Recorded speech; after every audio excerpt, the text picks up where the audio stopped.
Oh, geez. Hi, everybody. My name's Tom, and I'm spilling stuff on my keyboard. This is You Can't Do That on Salesforce. Oh, we need ambient lighting.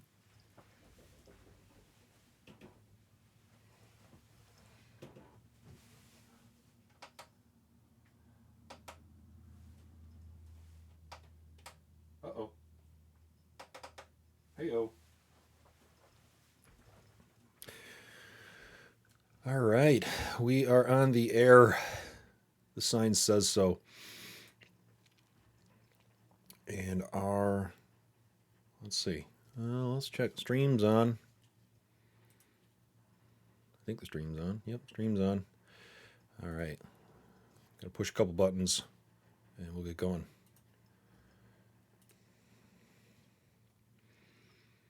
And here we go.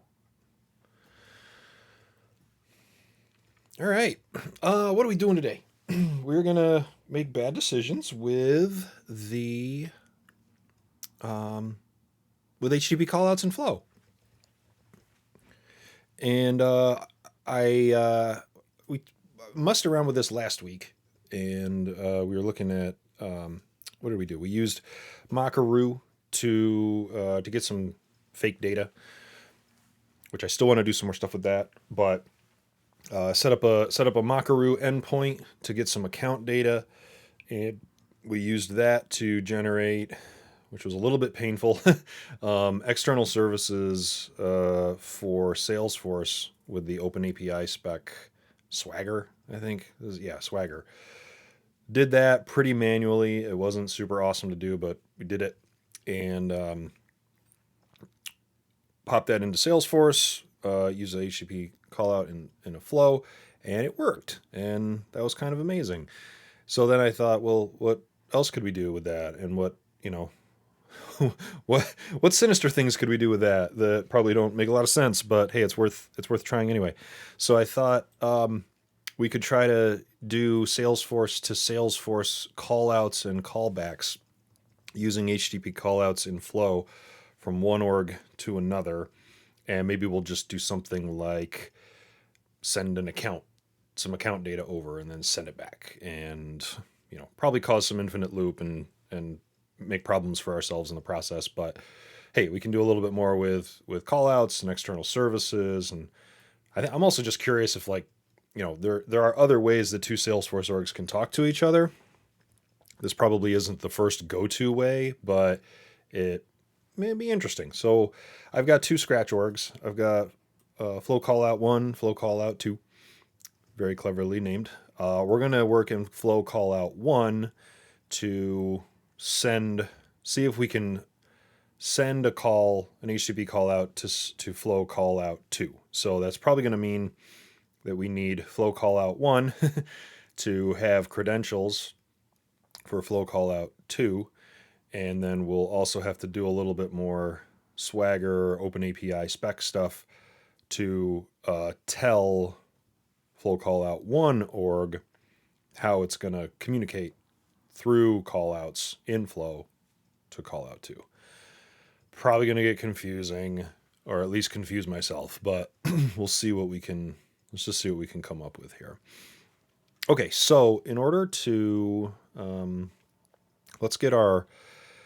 going to have Flow Callout 1 org be the org that does the calling. So let's get logged into that org. And that is this one. This is really going to be interesting to try to figure out how to keep these two organized in my head. So here's org 1. All right, so we're going to go, let's start a flow, and I'm going to need to remember what we need to do here. Maybe just a screen flow to send something from one org to another. So let's put a screen here, screen 1. Let's call this, put a little text on here. Let's send data to another Salesforce org. Okay. Very exciting. And let's create an action. My favorite new button in Salesforce. Create callout. And let's say just send to Salesforce 2. So this we'll call this Salesforce 1. The other one will be Salesforce 2. And I don't have a named credential, which is a bummer. So we have to backtrack here a little bit. And let's look for named credentials. So how do we do a named credential to another Salesforce org? Let's see. What can we do? We can OAuth. We're not doing an AWS thing. Custom, I don't even know what that allows us to do.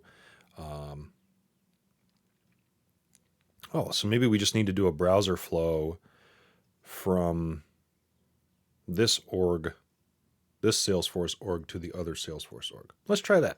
I don't know. Let's call this SF2 or Salesforce. Whoops. Lost my screen. There we go.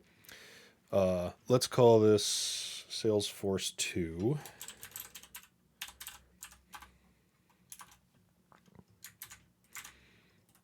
Okay, we'll OAuth. Let's do the browser flow. We don't have an auth provider, so we got to go put that. I'm peeling it back. As you can tell, I've done this many times and know exactly what I'm doing.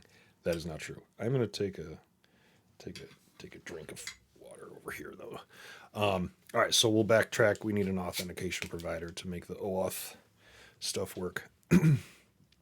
So taking a step back, auth provider. Let's make a new one. We'll go to Salesforce. This will be Salesforce 2. And I think we need to set up. So now we need to open up Salesforce 2 and I think set up connected app credentials over there. So let's make sure I've got all my parts here. I should be able to get all this from the. Yeah, we should be able to get all this from the second org. Okay, so let's flip over to. So that's our callout 1 org.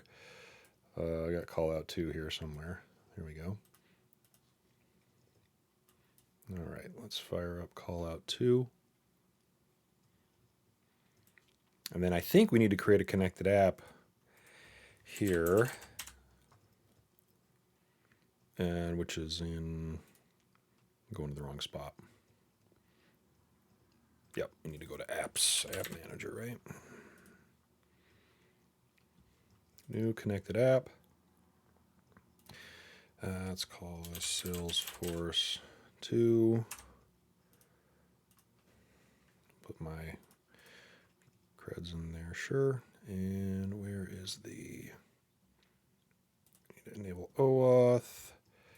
The callback URL. Do we care about that from the other side?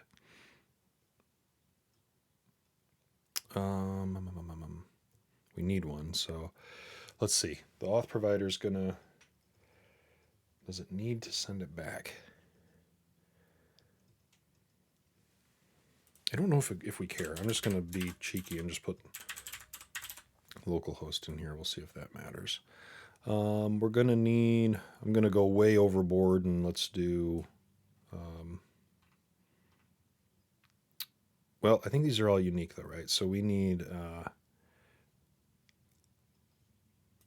I'm going to overkill here because I can't remember how each of these scopes affect things, but let's make sure we have some data access. We want to be able to let the other org refresh the token if it needs to, I imagine. I think.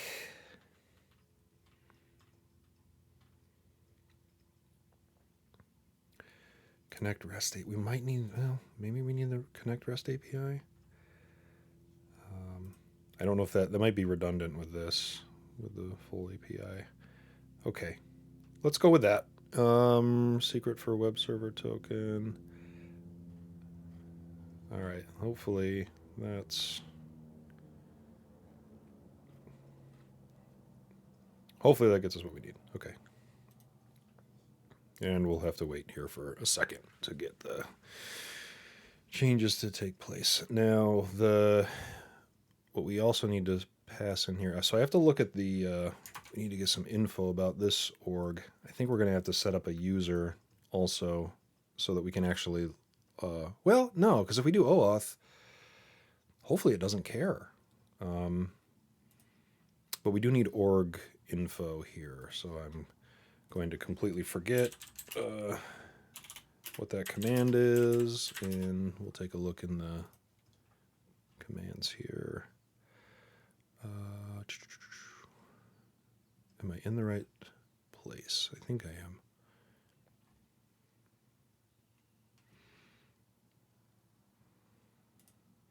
Force org display. Oh, wait.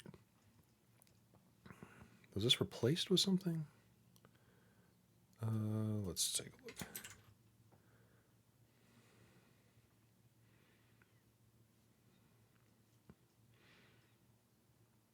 look. I feel like I just missed something here. The SF style and naming. Wow. How did I... you can't keep up, people. Can't keep up.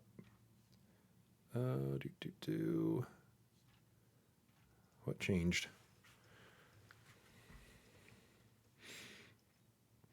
Commands built for SF will be available in SFDX. Big improvements coming to the Salesforce CLI. Okay, cool. So...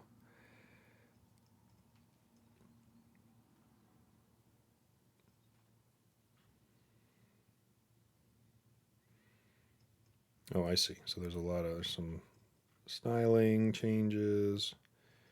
Discover new commands. Okay, neat. Good stuff. Plugin development gets easier. Okay. Well, I don't know if I need to do anything there for right now, but good to know. Good stuff. Have not dug into any of that. All right, let's get back over to, where are you? Callout 2. I do just need the details of the org that we're looking at here. So the instance URL, I think we need in order to pass the OAuth or get our OAuth endpoint correct. And then I got to go find that. I can never remember. In fact, let's make a new page here because we need to be something like this / let's see, Salesforce OAuth path.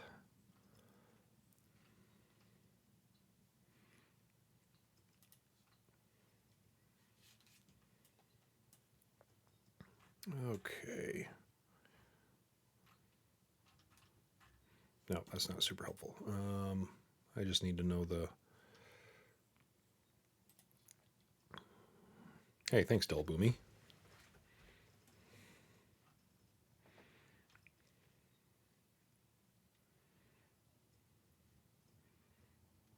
Nope, that's not the side of it we want. We want the other side of the equation. Here we go.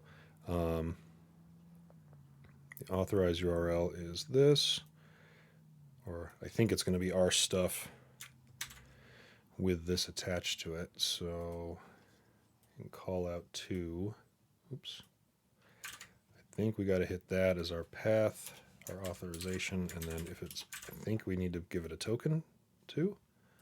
Let's see. Okay, so now let's go, we're back over here. Yep, so we need these two. Oh, it was kind of there, duh. All right.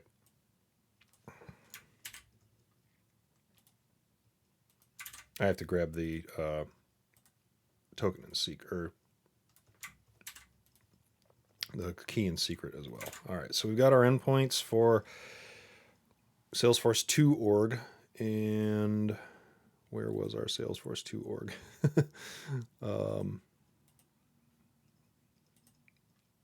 That's our Salesforce 1 org. This is our Salesforce 2 org, and we should have keys here. Oh, geez. Oh, wait, no. That's a verification code. I should have that. I hope. Yep.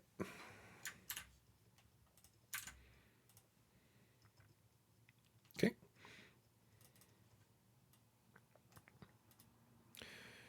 Yep. Keys and secrets for all to see to my Scratch org that isn't going to do anything. So I guess if y'all want to hijack, be my guest. All right. We'll just drop these in here. And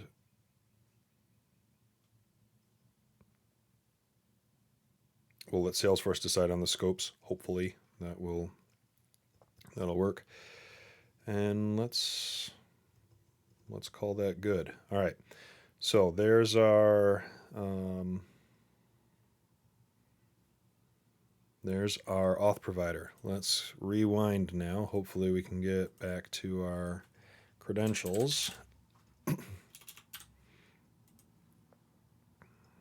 right. This is Salesforce 2.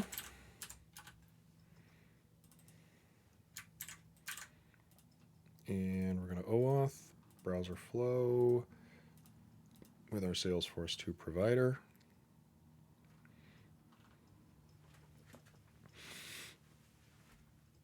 And we may need to, I forget if we need to provide a permission set mapping for that. We might need to come back to that. But let's see if we can get our flow built here. It's not going to see this because we got to refresh. Okay. I'm gonna save this. This is our send data to Salesforce 2.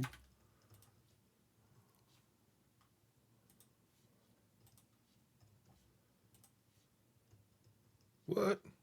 Okay, lost something there.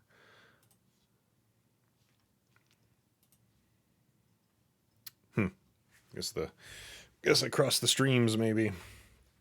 That's all right. Let's see. We can just let's do the action right at the start here. Okay, so send to Salesforce 2 and oh wait, I didn't actually create a name credential. I have an external credential. And now we need to make a new named credential. Salesforce 2.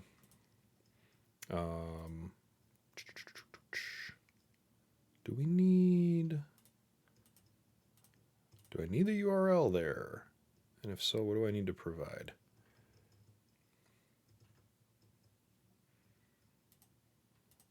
Well, let's provide one of the, maybe it's just this. Try that.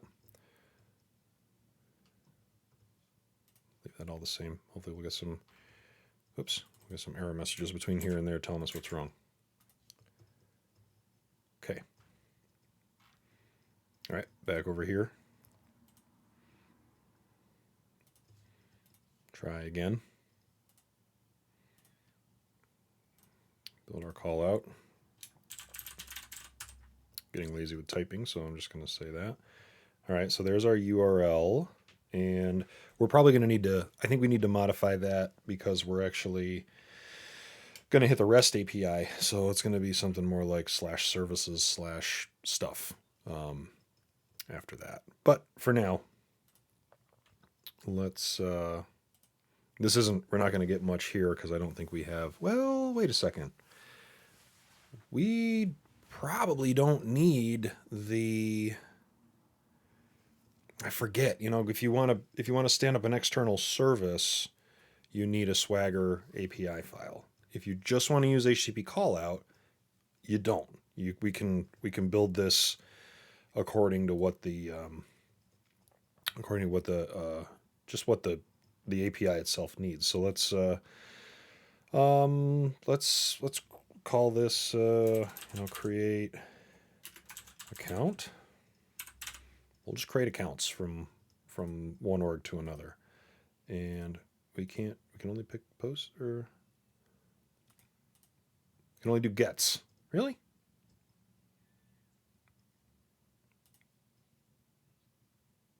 We can't post? That's kind of weird. I wonder why.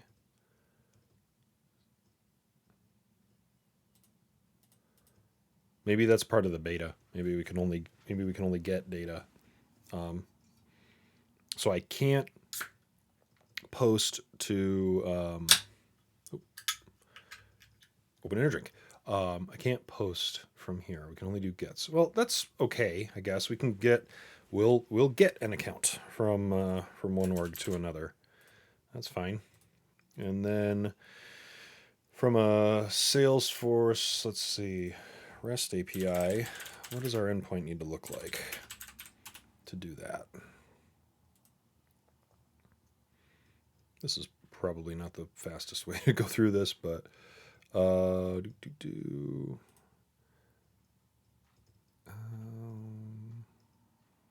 can do a query. Will it let us do a query?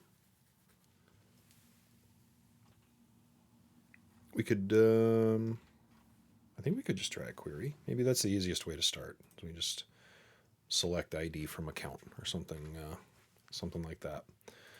So let's see. Query is services/data/version/query. Okay. Give it a try. And then we're going to, what version are we? 57, I think. All right, so we'll hit that, and then we're going to pass query string Q. And this is going to be a string. This is, we'll say it's required. Sample response. Can we get a sample? This is one of the best parts of this whole thing. All right. This looks like a sample response. I'm just going to take it over to an org and clean it up a little bit.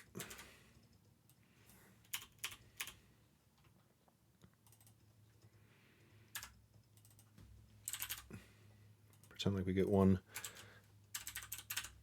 I'm going to make it look like an account, even though I don't know if Salesforce is going to care too much about what it looks like coming back, but or for a sample. So that looks, let's go with that.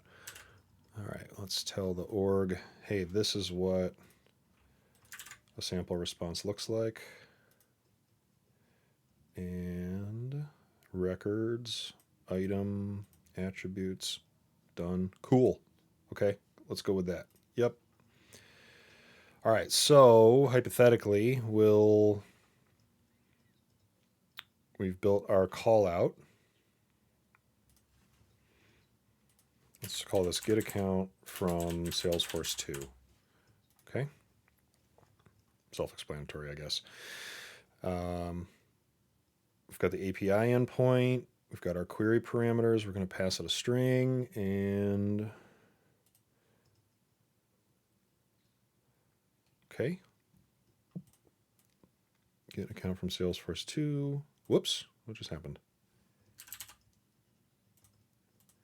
Let's call this get account. And, well, we don't really need a description. Just wanted to check the, I think this is literally the, yeah, so this is just, this is just the, so I wonder, will it drop the, will it HTTP format it for us? So if we were to say select ID from account limit 1,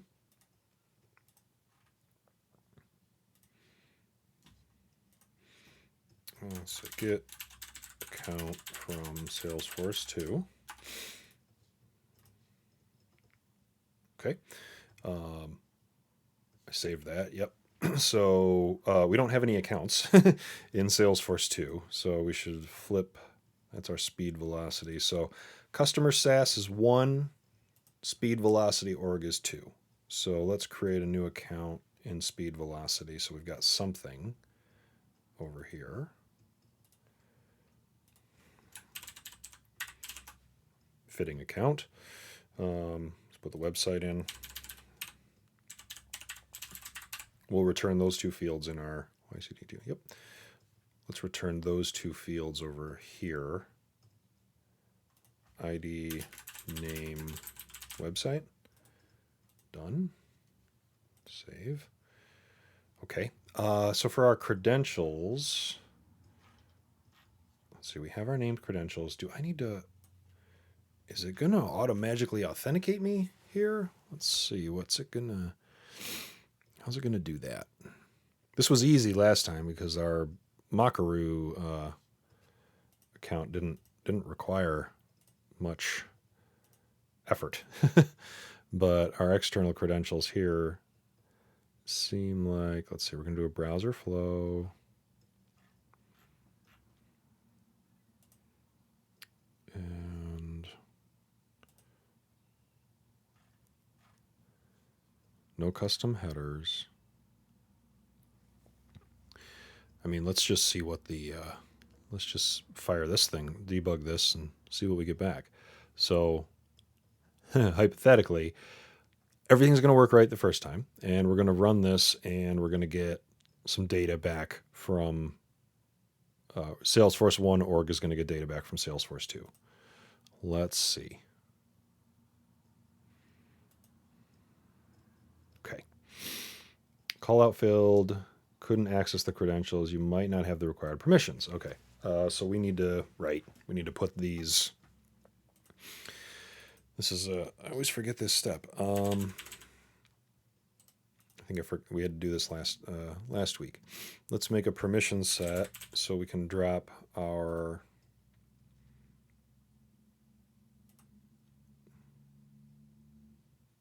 Come on. Oh wait, I'm already there. Duh.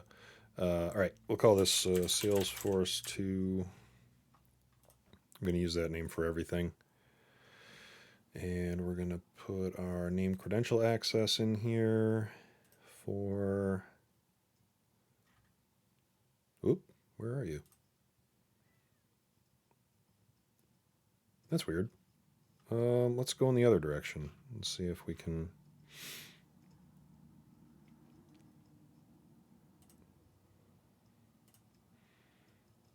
Can we do it from here? Nope, wrong one. I get these two so confused. All right, external credentials, permission set mapping, permission set, Salesforce 2, identity type, let's do a named principal. Okay. And then I need to grant access to that. So let's see, if we go back now, we should have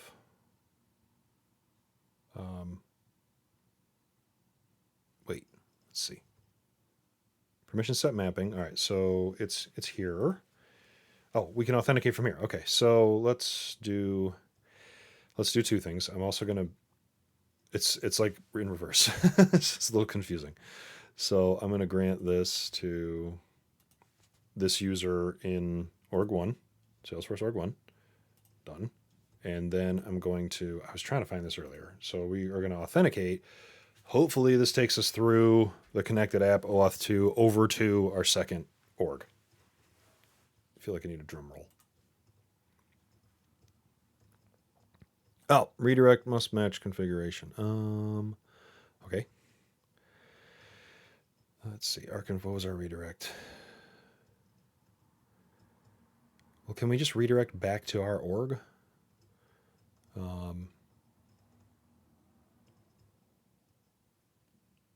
Feel like we could, right? Maybe. Let's redirect back here. Oh, wait, no, not there. We don't want to go. Do we have to provide that? See, customer SaaS was one. Do I have to, how do I provide the,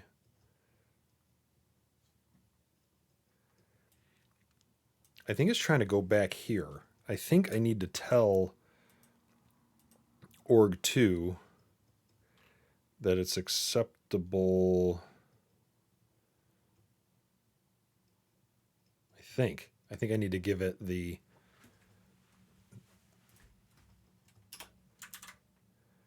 I think I need to give it that. Am I right? I don't know. Let's try it.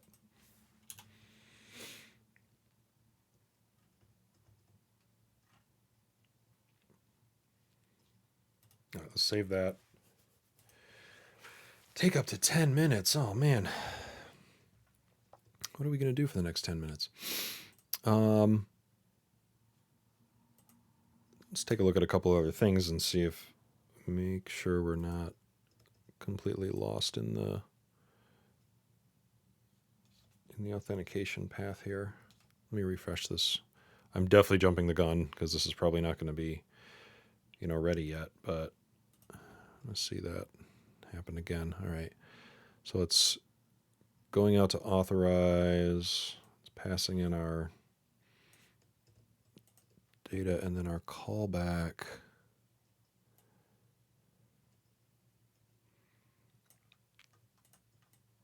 I think here's our redirect URI. Here's where it's going to go back to.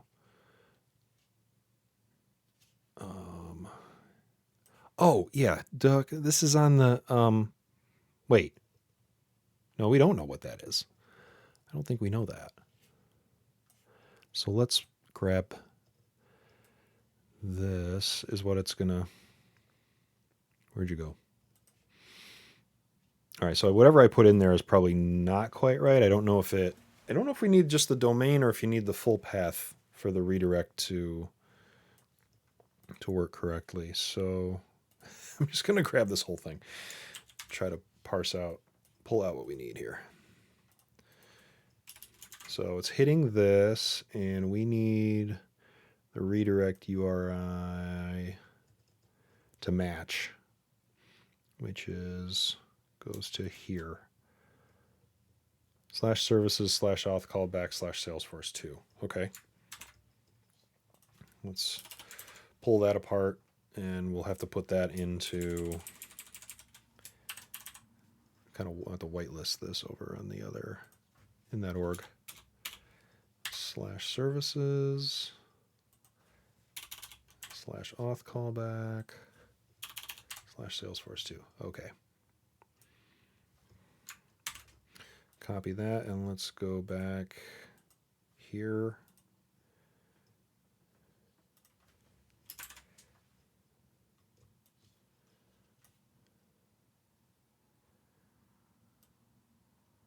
Interesting. Oh no, it's okay. Dev scratch. Huh, I haven't seen that before, but I guess that must just be the new format for dev orgs or scratch orgs. I don't think I need this one anymore. So let's save here. Again, we might have to wait a minute for this to work. But I'm antsy, so we're going to try it. Okay. All right. So we got this far. And I need to set up a password for the user that we're... Hey, McMontage is back. Thanks for stopping by. I need to give this user a password. And as is true with all of the commands in SFDX, I don't know how to do that offhand, so we're going to go look it up. User password generate. Okay. Okay. Do I have to tell it what user? I think I do. Do I know the user? Can I list the users? Yes, I can. All right, this is our destination org. So what was this? Okay, force. We just need to we don't need to put the force in it, I guess, anymore. We can just say SFDX org display. So in this case, it would be SFDX user list, I think. Yeah? Yeah, okay. Cool. So for this user alias, or I guess we want to target the username, let's generate. So that should be SFDX user password generate.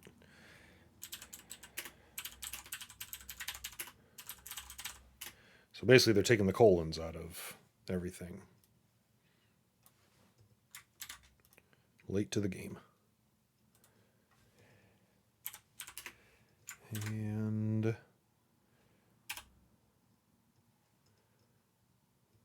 all right. Hey, world.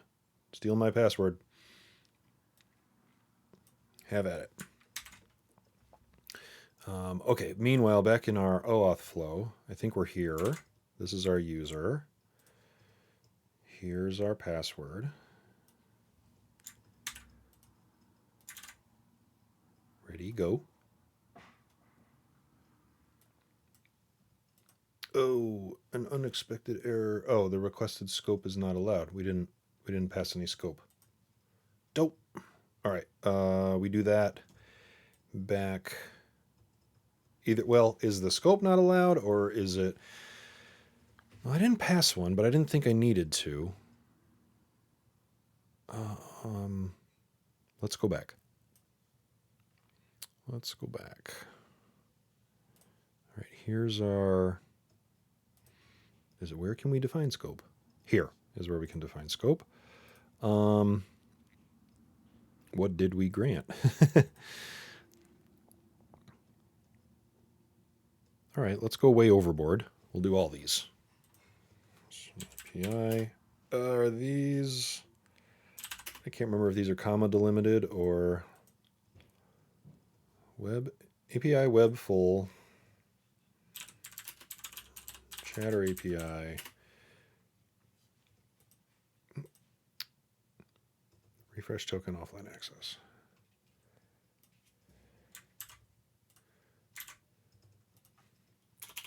We'll try them just with spaces. If that doesn't work, we'll put some commas in.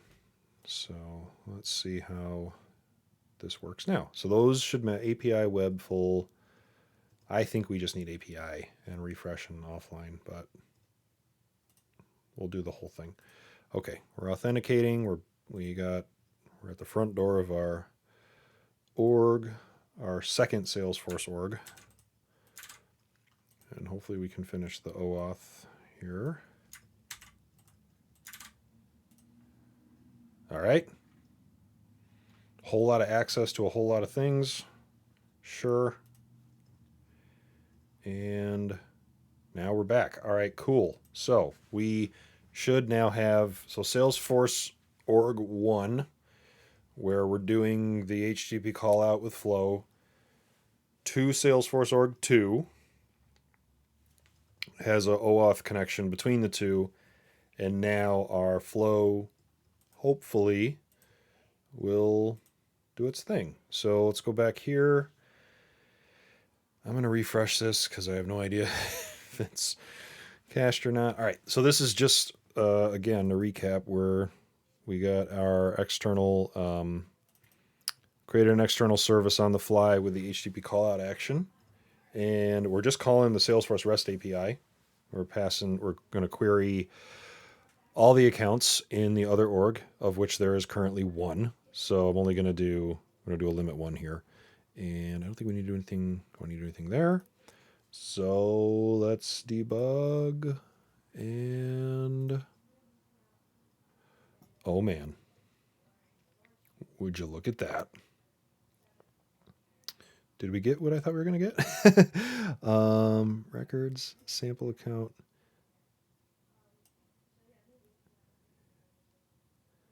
Done. I don't think we got what I was expecting, though. Let's see here.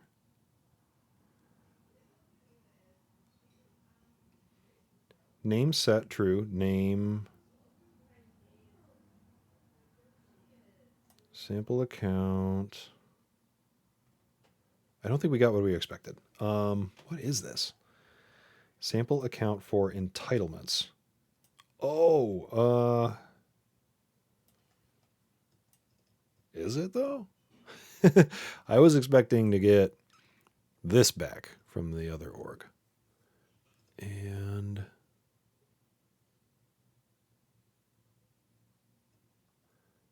I don't think we got that back. But that's the org. Sample account for entitlements. Interesting. What are you pointed at right now? And what is... Well, let's see. Let's grab this here and go over here. and drop this in here. Okay, it does exist. I had no idea that was in there. Automated process generated that for, oh, that's really, Sample account for entitlements. Well, all right, so we got data back, but just not the one we wanted. So that's okay. I want to delete this, but I don't know if I want to blow up the whole org in the process. That's fine. Let's just adjust our query over here. From account where name equals YCDTOSF.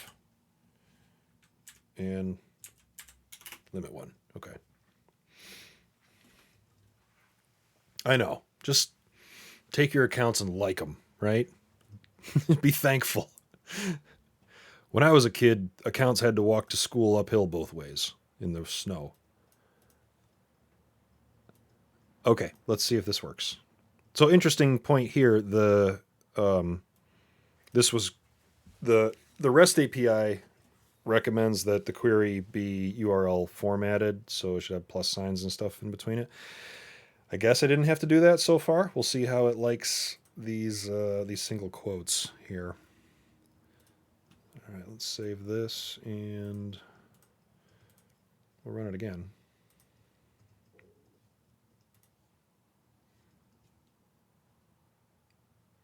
Okay. Yes, we got it. Did we get the fields back we were looking for? I got name. I feel like that's all I got, even though we queried for more than that. Oh, but wait, we don't have all the fields because when we built the external service and gave it a sample, it didn't include the website in it. So even though we're querying for it here, the external service doesn't understand right now that there is a website field. So can we fix that? Probably. Let's see. This is the right. Let's take a look at. I think when you use HTTP callout, you end up with an external service for free. Yep. So that's this here. Now, if I view actions, here we're just doing. Nope. This is just the. So schema inferred. I think that's what we did. If I edit this. Oh, okay. So wow, it actually generated the well, that's, I didn't realize that. So it generated the Swagger API structure that it needed to. Okay, so I could maybe take this, drop it in here. Let's prettify it so we can read it. Where are you? All right, so we got that's what we expected. These are kind of crazy. I think I don't love how Salesforce kind of parses out this is what the Swagger API spec says to make it look like for responses. You literally use the codes. Salesforce does a little bit of weirdness with that. But let's see. So these are all the properties that are coming back. So it basically backed into a Swagger API JSON to handle what we were looking to do. And I think, well, here's the properties, right? So you get, you've seen let's see, if I go over to the REST API and compare, here's a sample result. This is querying a contact. This is actually what I used as a sample to pass into the external service to tell it what to do. And it got everything else right. If you use the REST API, you always get this attribute property that comes before the fields themselves. So we have that in here. I think we just need to add, down here. So we get name as a string. We get ID as a string. Let's add website as a string here. And let's see how nice this is about me round tripping this back into the settings. Drum roll. Okay. We'll call that good, and we'll test it again. We'll refresh this just in case there's gremlins that need to be uncached. And debug. Run. Hey, we got it. All right, cool. So again, this is a little nasty. I'm gonna grab this. Let's prettify this output. So no, let's not prettify it. Let's go look at it. Here's what should happen, right? We get a count, and then we'll add a screen out here, and we'll say, here's our screen. Let's put some text on here. Very descriptive API names. The account data from Salesforce org 2. And what did we have? Name equals, now we should, outputs from get account, the 200 response. Ah, it's going to come back in an array. Okay.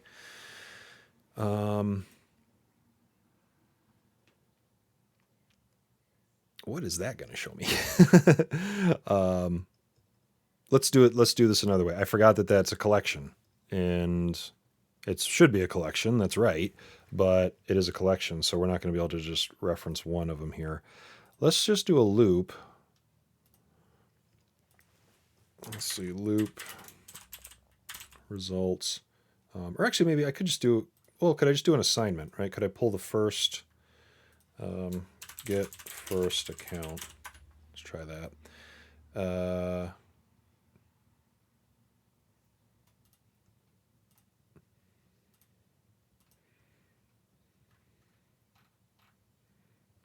Is it going to let me?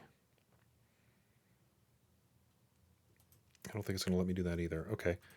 Well, let's loop the results. We'll start there. We'll start simple, and then maybe we'll.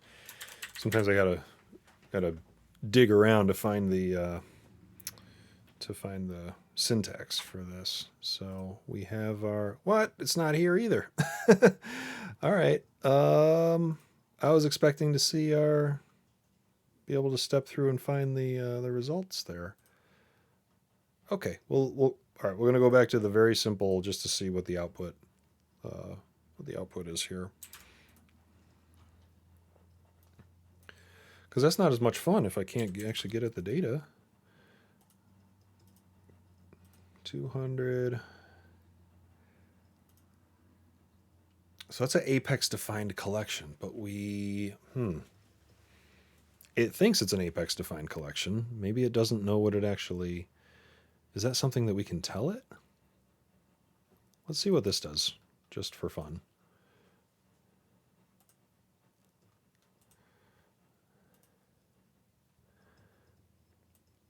All right, so that returns an array of objects, right? Oh, those are the attributes. Okay. This set stuff is interesting in there, but so we got an array of 1 back. Now, how do we crack that apart and get the actual data from it? Let's see that. Let's look at that Swagger definition again. So it interpreted it as we get a 200 response, the content, the schema, the type. So at the top level, it's an object, right? Yeah. So we get an object back. Records is an array.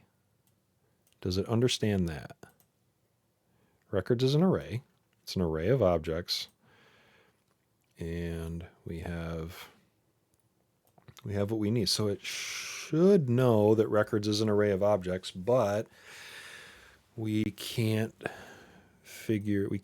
tell it. How do we tell it that those are actually accounts and that we can get access to the fields within it? Because we can't go much deeper than this in our references to it. get account, 200 records. Apex defined collection, but I don't. Did it provide us that? What if we, let's see, when we get account, can we do anything here? We could, can we manually assign store output values? Could we,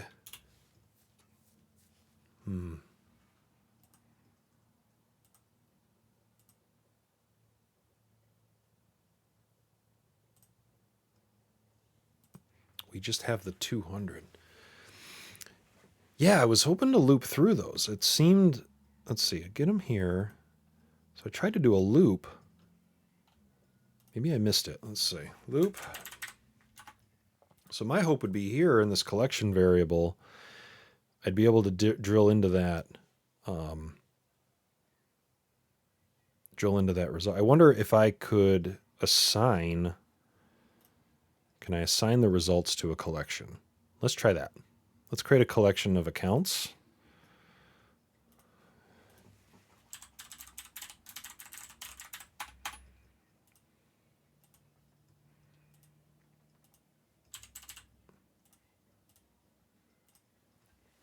All right, so we have an account collection. So now we got our account, which technically is multiple accounts. Let's try to assign, let's say assign accounts.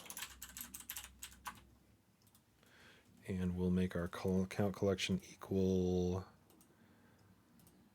I can't get there from here. I want to do that, but it ain't going to let me. It's almost like I need a,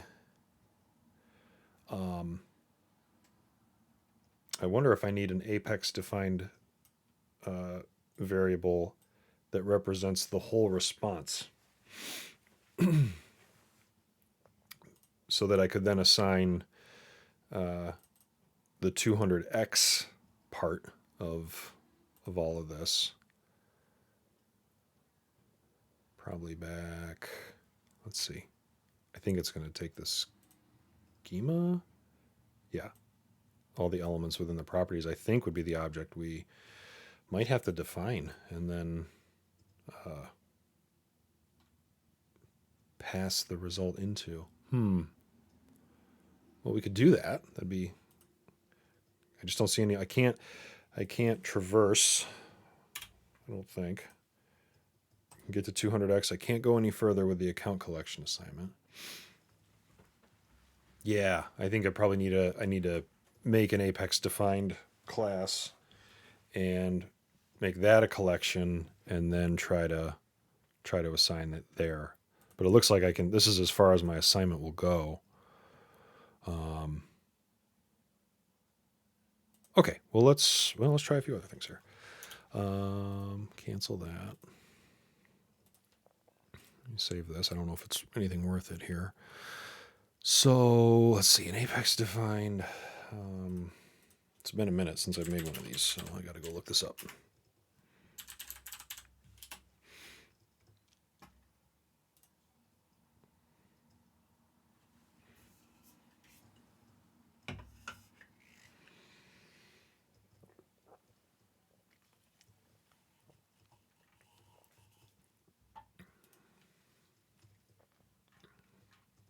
Well, just take me to the documentation.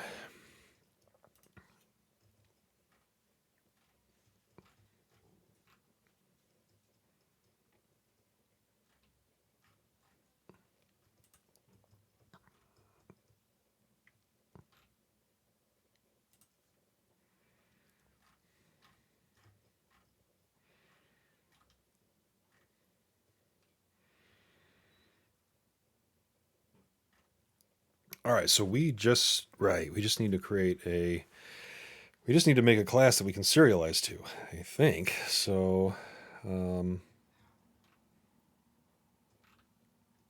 let's do that. I was wondering if it automatically generated it. So maybe, yeah, so maybe you're right. Let's see if I create a new, let's make a new variable.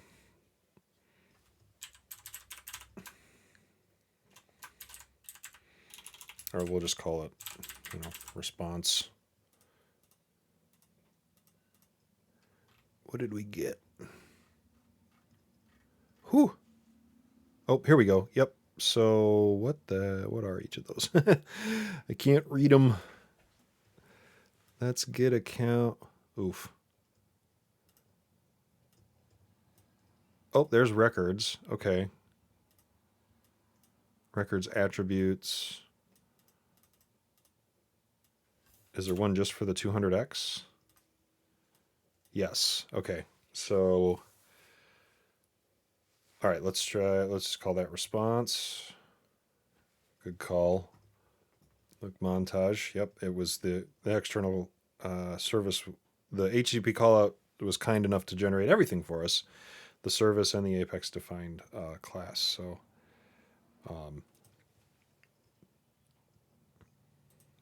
can I call that? We'll just call it response for now. So then if we assign that, am I hitting this at the right spot? Response equals maybe?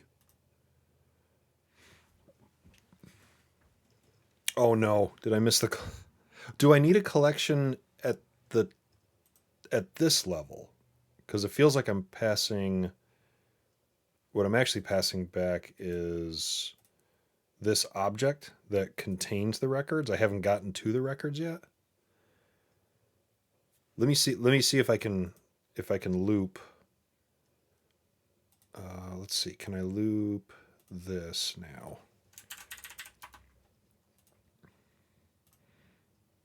Okay, now I can loop response.records. Okay. Now we're getting somewhere. Let's loop that, and then we're just gonna do a dumb assignment in this in here just to see it in the debug. We'll loop through these and assign the website so we can see it show up. Then we can do something probably much more useful than that. But all right, so that's current record from loop. All right, it parsed all that out, so that's cool. And now we debug.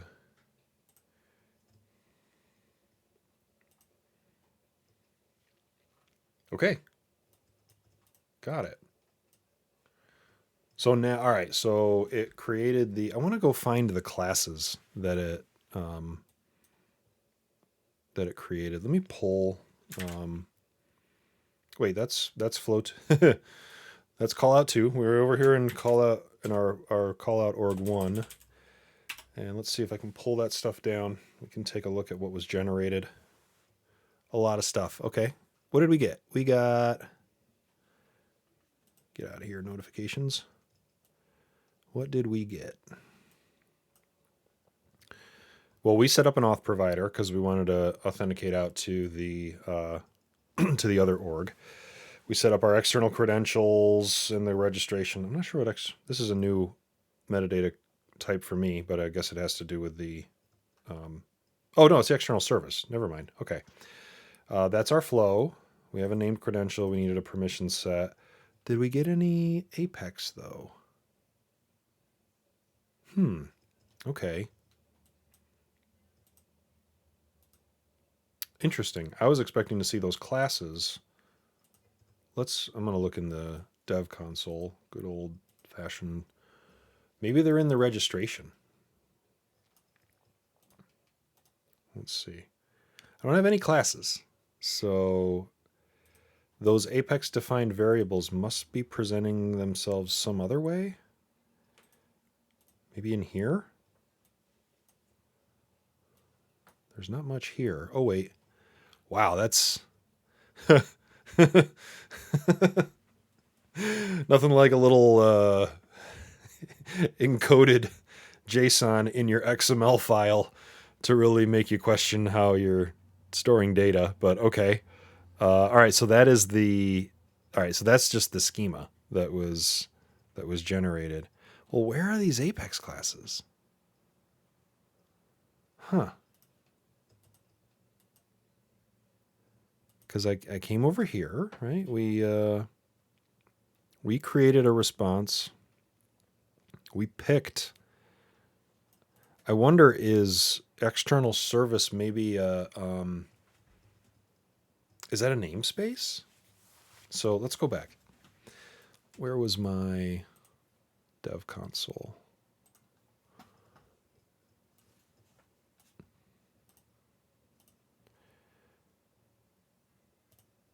It's not a package. I thought maybe Salesforce did some, because it looks namespacey, right? It's got the double underscore before the name of it, and it didn't come back. What was our other metadata that came back? External credential, I don't think is gonna. That's not gonna have it. That's just our creds. Named credential is not going to have it. That just references the other one. And we didn't get any classes back. So somewhere in mystical magical land, we don't get to see those. Yeah, you're right, McMontage. They're buried in there. Or at least limited to the scope of the flow that selects them. Which I wonder then, begs well, this is all beta, so I'm trying to I gotta temper reality with that. The first thing I discovered creating a new call out is it looks like we can only do gets on those. Let me try. Let's see if we can create another one. So the action, the call out. I'll use my same stuff again. I'm only able to get right now with the HTTP callouts. I was originally hoping to let's click on this and see where it goes. See if it tells us anything. Nope. Just kidding. I guess I could grab the back half of that and go somewhere else, right?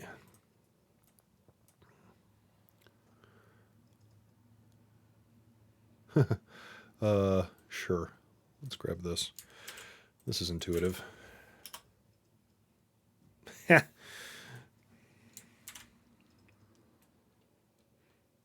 Okay. This is what everybody wanted to watch today. Me decoding URLs. What's... Uh-oh.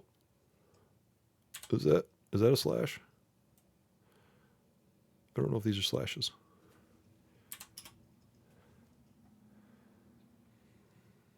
Oh. Okay, we're not going to learn anything about anything from that URL. Where were we? We were here. So we can only do gets, which is probably because it's beta, right? I guess we have to be honest with ourselves. Like, we don't have all the functionality here yet. But originally I was going to try to post a record into the second Salesforce org, and then have it just ping pong some data back and forth between the two. But sadly, I don't think we're going to be able to do that. We can just do gets, so there's no way to trigger anything in the other org.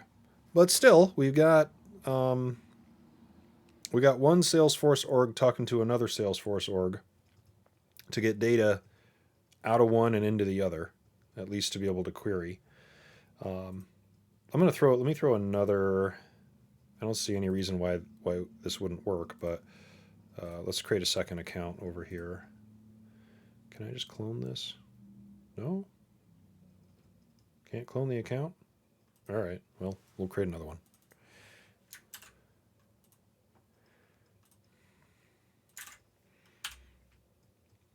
clever.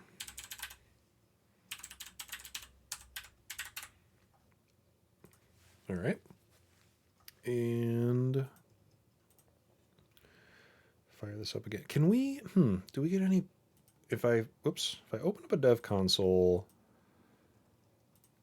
can we see any of the details around, I was kind of curious just like the performance of the call out here, but I don't know if we get, let's crank up the log levels here.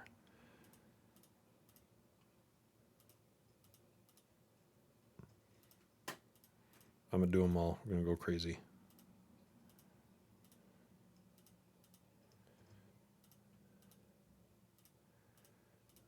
Especially that visual, visual force. We got to have that.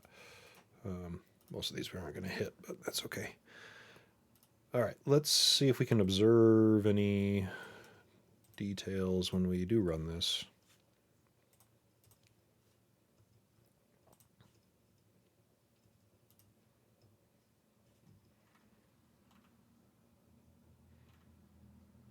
Oh, I have a limit 1 on the command. Let's take that off. Oh, and we're also maybe name like, because I think my other one was just, let's wildcard you. Okay, save. And debug. Uh-oh, killed it. Well, that's nice and pleasant and very clear. I know exactly what's going wrong.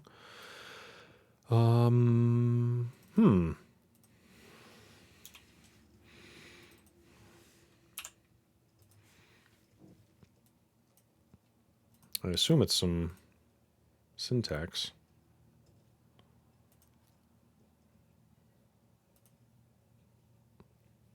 Yep, okay.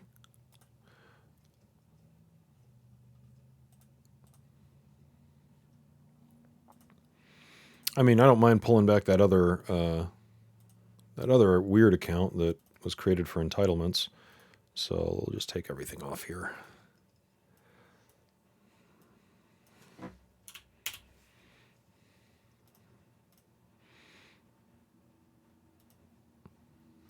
So we should get 3 back now.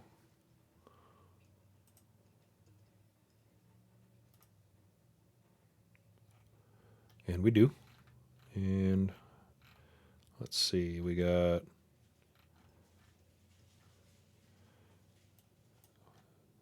one website, no website on the second one, which that's the entitlements record, I think, and then a website for that one. So okay, we're looping through all 3, so that's cool. And then how did this perform? Let me clear this and run it again.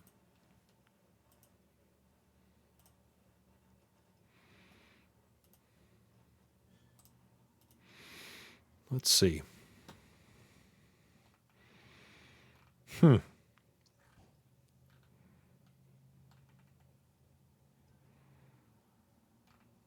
Oh, that's our loop. Let's back up a little bit.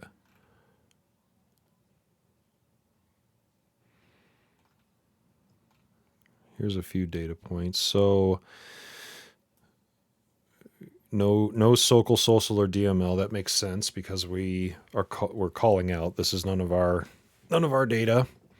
CPU time, very small. No heap size, no callouts. That's interesting, I think. I would have expected that it being a callout would count against the callouts, but at least from a debug log view, we don't see that. Nothing queued, nothing future. Is there anything in these named callout? That's all of our data.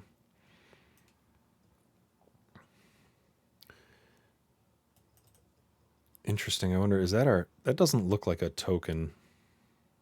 So I wonder if it's actually kind of obfuscating that somehow. Method bearer, credential, bleh. That doesn't look like an OAuth token to me. So it must be, Salesforce must be protecting the innocent there on its own. What else anything else interesting in here? External service schema type, OpenAPI 3, service name, that's our service. System version, maybe I've done multiple versions of that, or maybe that's a Salesforce version that it retains internally. It's interesting that these basically just become invocable actions. Like that's what it seems to boil down to. So it really does generate, when you do an HTTP callout, you get an external service, you get kind of an invocable action from what we're seeing here. You get the Apex classes, so they're referenced here. Oh wait, they're referenced here because we told it to reference those. So we still don't know where those external service APX defined classes live for our variables yet. We haven't found that. And this is all the data from the response. And what else have we got in here? So then we get a little more heaps. We get some CPU time here at the flow level. So we had a little bit of time spent on the call out, a tiny amount of heap size consumed, and then we're down into our loops. So yeah.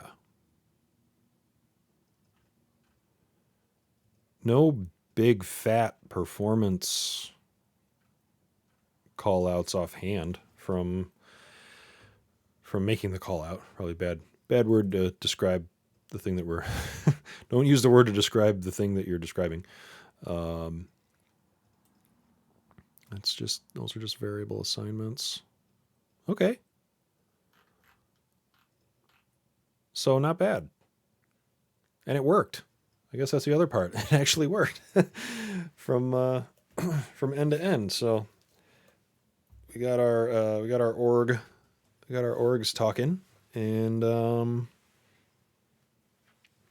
we're able to pass a request to the REST API of another Salesforce instance and query out some data. Cool. So that's a thing. Probably not going to replace Salesforce to Salesforce or Salesforce Connect or other ways of doing things, but I don't know. Maybe I wonder if callouts don't count because I didn't write the code. Probably. I think you're probably right, McMontage. I'm guessing this just counts what it found in Apex. But it kind of skirts around the governor limits a little bit. I'd be curious. I'm not going to do this, but I wonder if in the spirit of making terrible decisions, we could try to run the call out 100 times in a loop and see if Salesforce gets grumpy about it. I kind of want to do that now and see if it is actually going to throttle the call outs or not. What would that mean for us to do that? We need to set a variable in a loop and loop. Yeah, let's do that. Yep. All right. I feel like Mythbusters here. Like we've proven the thing. We've proven that it works, and now we've got to either, if we didn't prove the myth, we've got to do something to disprove it. So let's see if we can. Since I can't do the infinite loop, but of posts and gets between two orgs, we're just gonna try to make hit the call out threshold. See what happens there. So what would I do? We want to call get account in a loop now. You shouldn't do this, kids. Just like DML calls, we should not do call outs in a loop. But I'm gonna, for all of your viewing pleasure. Let's see. We need a variable. Let's call it. Let's say loop. We'll call out max. Make that a number. Let's default that to 101 because that, whoa, not 101 decimal places. Let's make that 101. And we'll make one more. We'll call it call out current. And we'll make that a number. We'll start at 1. Well, if I start at 1, now let's start at 0. Okay. And now let's do oh wait, the loop is well, we don't even need a loop, right? We can just do it in a decision, right? And say max reached. Yeah, we don't need a loop. We'll build our own loop. So if the max is reached, then that happens when call out current equals call out max. And we'll do stuff if that happens. Otherwise, let's cut this, drop it here, and then we'll increment our counter.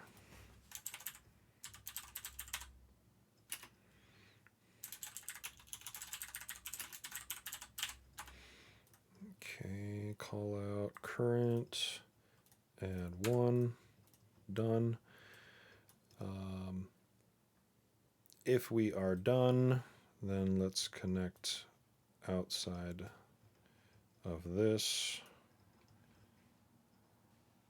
Did I do it? Let's see what element you're gonna let me connect to.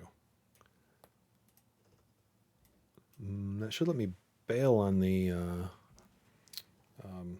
Do I need a different component out here?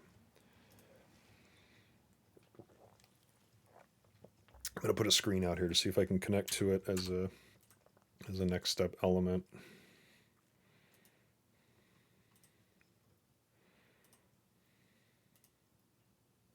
I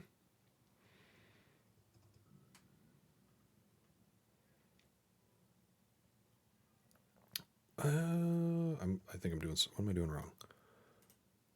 I've done this in some other cases where I just loop, and if we hit our limit, then we can connect somewhere else. But it doesn't seem to be letting me connect somewhere else. All right, we'll go all the way to the end. Cool.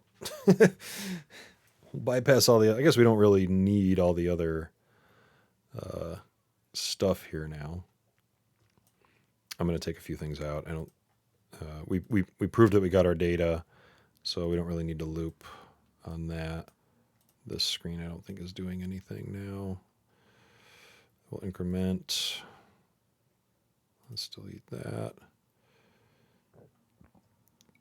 And delete that screen. I still don't think this is connecting to anything though. So I think we're going to be stuck in a. Well, no, we won't be stuck in a loop. It'll just bypass. What am I? We don't need to make this. Don't need to make this hard. Oops. We can get rid of that too. I'm just going to put one screen here at the end. Probably don't need it, but we'll just say done.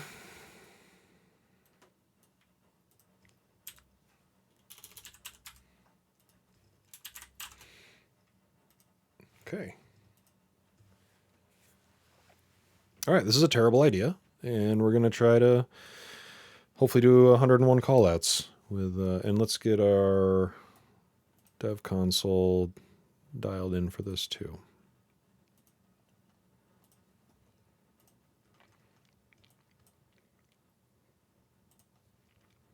Here we go.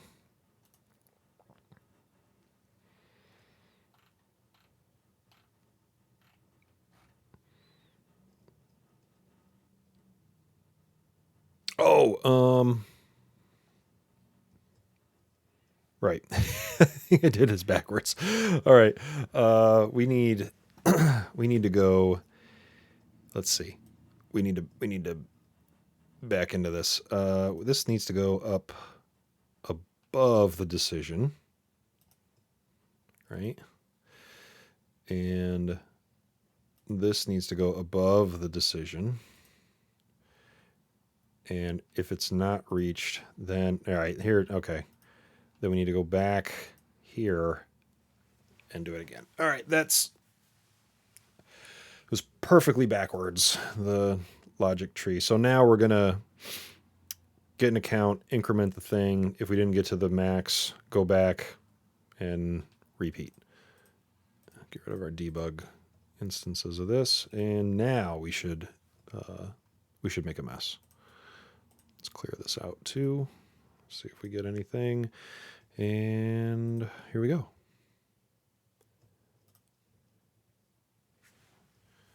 All right.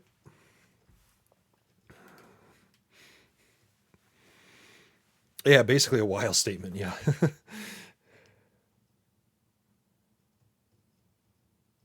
Huh. Okay. Did I? What happened? Let's see. This is a big log. No call out. Punishment there. You got anything at the bottom? How'd our CPU time? Oh, there's a ton of this. Hold on. The CPU time was starting to creep up there a little bit. But still a lot of runway. And I think maybe I got to exactly 100. So let's change the numbers a little bit more here. Let's make the max 200. That seems like a great idea. Let's do that. All right, so we've turned the call out count up to 200 now. This should not happen. We're definitely at least from all the governor limits that we've learned and grown up with and loved should prevent this. And let's see what happens.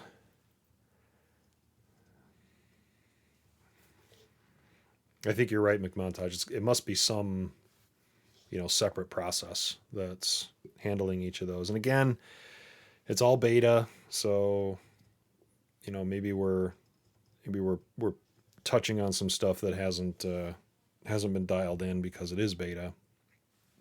Well, heck, there you go. We did 200 callouts, I think. This is our second log.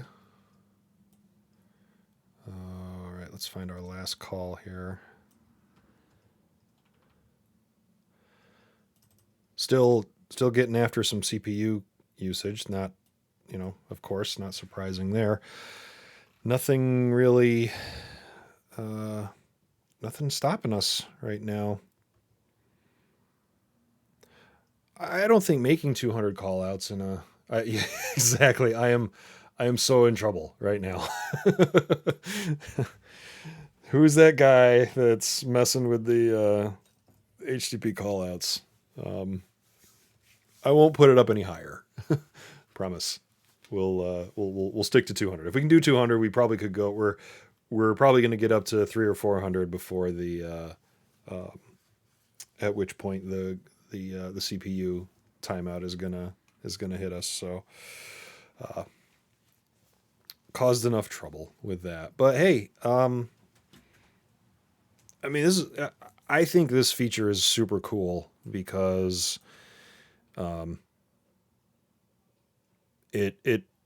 have been a lot of occasions where I've needed to, making callouts is no fun, right? Like traditionally you'd have to, build an Apex class and, use all the HTTP objects, write it yourself, get the results back, and then, go do stuff for what usually amounted to just data manipulation. So being able to do that right in Flow, again, Salesforce is moving the platform in that direction every way that it can. So the fact that you can create named credentials and do OAuth negotiation through them, you can create external services either explicitly with your own open API schema or definition for a web service, or use the call out feature right in Flow, and it kind of shorthands all of that for you, which is nice. I really love being able to pass a sample response and having it interpret what that needs to look like, and you get the Apex class variables or Apex defined variable classes back from that too.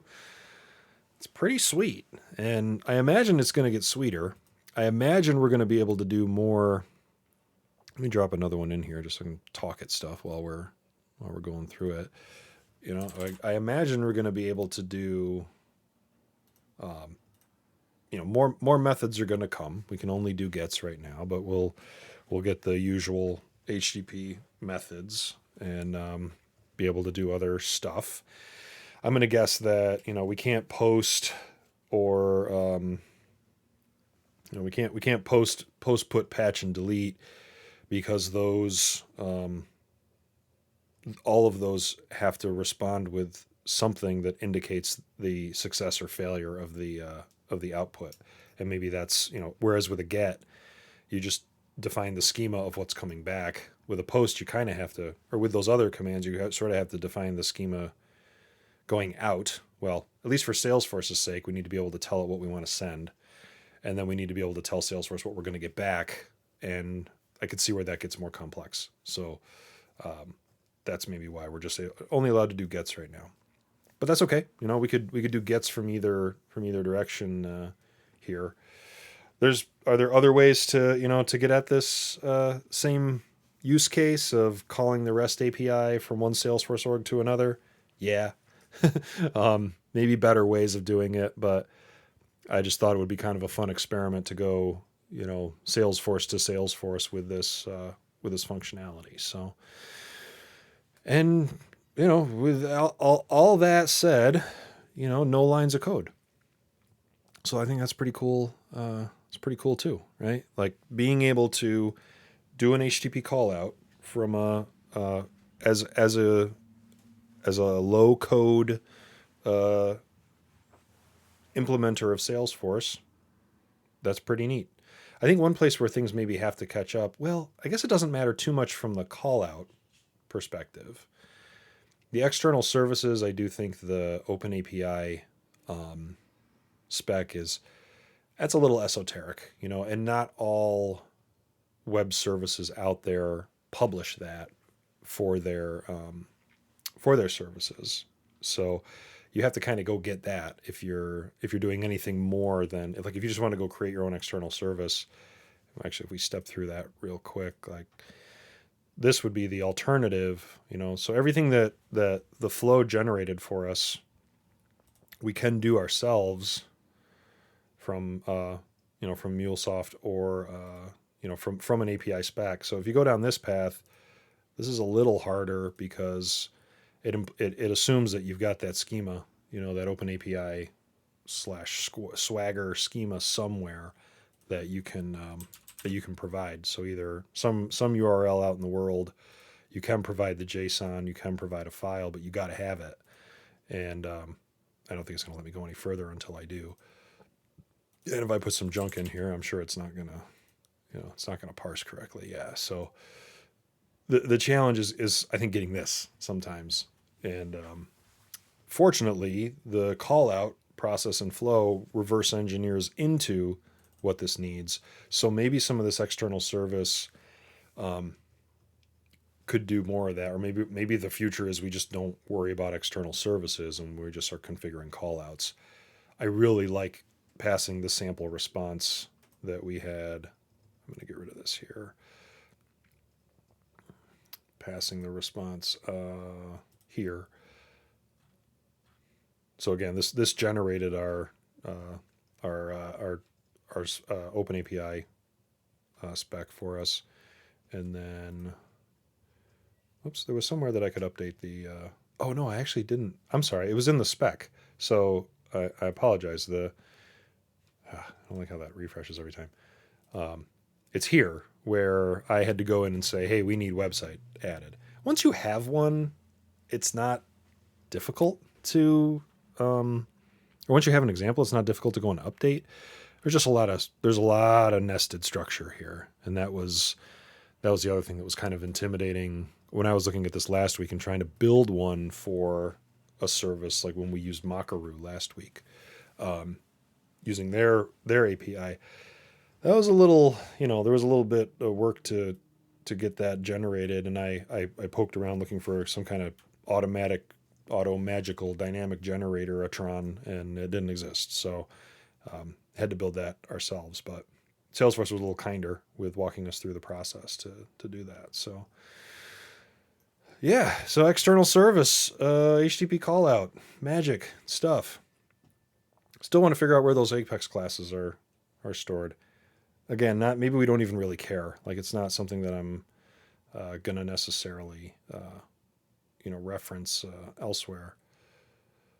Although, I mean, so talking about skirting around governor limits, I guess you could. This doesn't this doesn't make sense because you might as well just do it in flow. But if you really wanted to call, if you wanted to skirt around some call out limits in Apex, I wonder if you could just invoke the flow that's calling the call out and then get your data back that way. But that feels silly. We've officially gotten to silly in my book. All right, cool. So it's halftime, and I'm gonna take a quick break. I'm gonna reload my beverages, and we'll come back and get some. I don't think there's much else that we can mess with here for now, but I want to keep doing some call out stuff as time goes on, and keep kind of following and seeing what else we can do to mess with here. But let's take a quick break, and we'll come back and do a little rock paper scissors. Figure out where we left off from last week. So I'm going to leave one of my obligatory notes out here for anyone that shows up. And YCDTOSF will be right back. Doot, doot, doot. And we will be right back in a minute.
And we're back.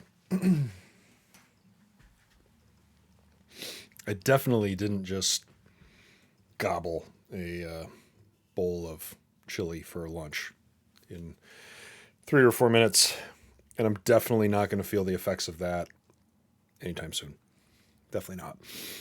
All right, we're back. We don't need this. And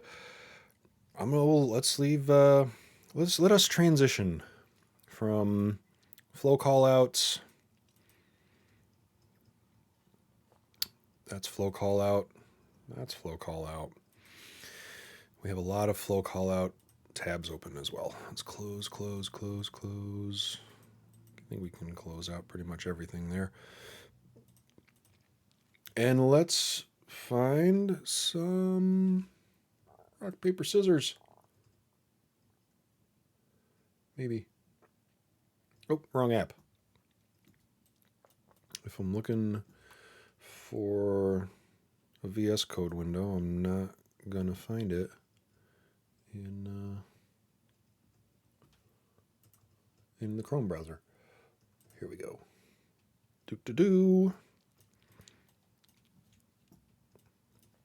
Rock, paper, scissors app. And where have we been with rock, paper, scissors? So I've got a couple. This is this is fun to work with multiple users because we can either change users and log out and then have to open the org again, or I can log in with an incognito into a couple of other windows to pretend to be multiple users. Neither is perfect, but where are we here? We have some UI updates. It's a little bit more streamlined.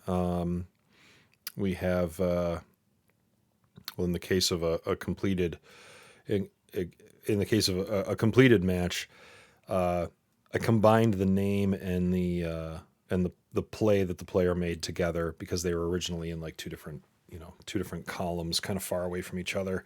So it's easier now to see that Tom Petros played rock and you two played scissors and who won. Also, there's this is a pending match. This is probably broken, to be honest. This is so old that it's probably not going to behave correctly. But we've got the I can make my choice, from here and make my play, and I can tell that this is old because I should not be seeing U2's data or U2's play if I've already finished. But then again, I'm also in as an admin, so that I forgot that throws everything off. Admins can't have fun with rock, paper, scissors in Salesforce orgs. Unfortunately, they can cheat, and maybe we'll have to figure out a way around that. Oh, hey, save yourself some clicks. Thanks, Salesforce. So, what is on our backlog?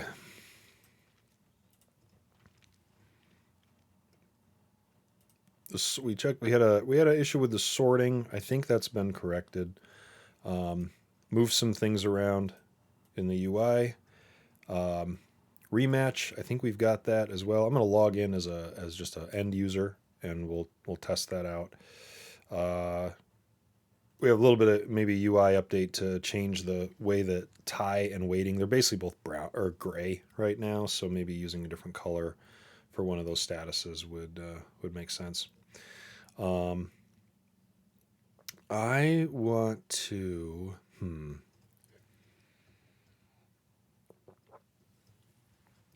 Taunting sounds fun. We could do some platform event mojo, and if the opponent's on screen, send a list of pokes and prods to get people to decide. I think rematch once per game. I think we have that done. Tournament play. It's been a minute since we've done any kind of data model work, so maybe that's something. Well, maybe we won't do that today, but we'll look at that next time. So we can knock this off. I think we can another style in there. I have been thinking about just outright replacing this.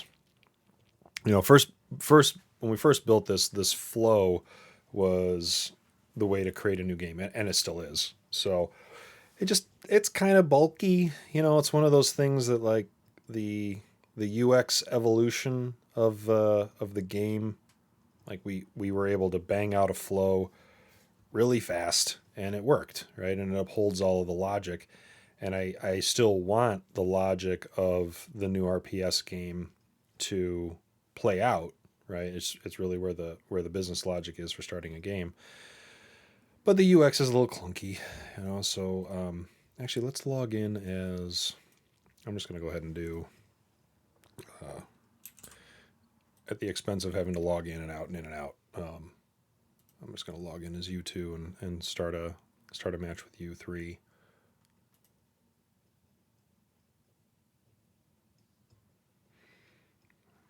All right, yeah. So this is more recent, so we can see that U2. This is U2. Yep. Has played and is waiting for U3. Oh, so that's interesting. We shouldn't do that. We shouldn't have the rematch function out there because they haven't played yet. Okay, backlog. So a player, how do I describe that? A player who has played a move and is waiting for opponent's move can start a rematch with opponent.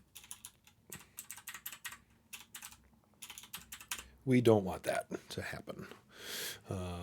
So we'll add that. So here's an example of this was a tie. This row here, the deadlock, and interesting. We can't rematch on a tie, or a victory.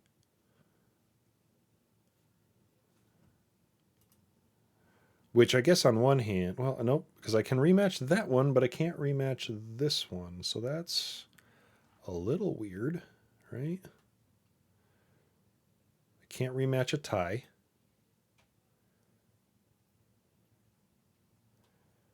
I can rematch that, but I can't rematch this. Okay, so there's something.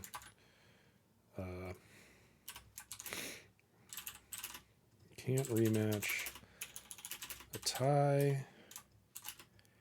Can't rematch some victories. So we need to look into that. Okay, what else? What else is secretly broken?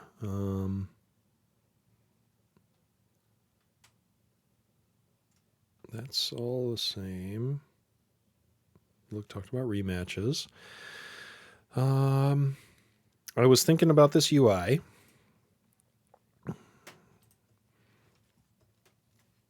Choose a user, go to the next step, choose a move.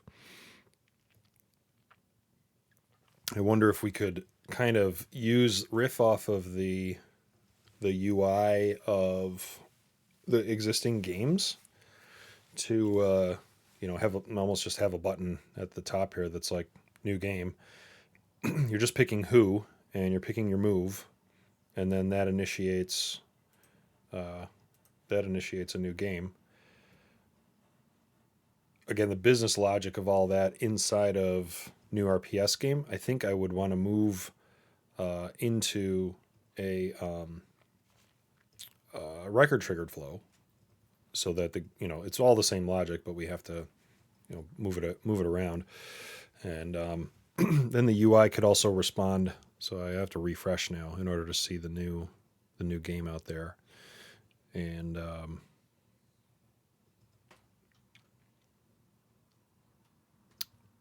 yeah. So maybe we can. Just trying to think what that might look like. just take the bar, right? And we don't need we wouldn't know, we don't need to show the date when we're creating. We don't need to show the status because it's new. Maybe we pick like a, one other color for shiny new, or it's just, maybe we just with a white background or something. We know the current player, we have to choose the other player. So we do still need to do this step. And I suppose, we could we could follow this format with a drop down or something, but if it's an org with a lot of users in it, that might be kind of messy. So I think it's figuring out user selection for the new game. But let's try to let's see if we can do an easy one here. We'll do the I'm gonna pick a blue out of the Lightning design system, and we'll use that for the tie color, because I think this is already has some, yeah, so it knows that it's a tie. And do the elements inside of it know that they're a tie? Let's see which one holds the this is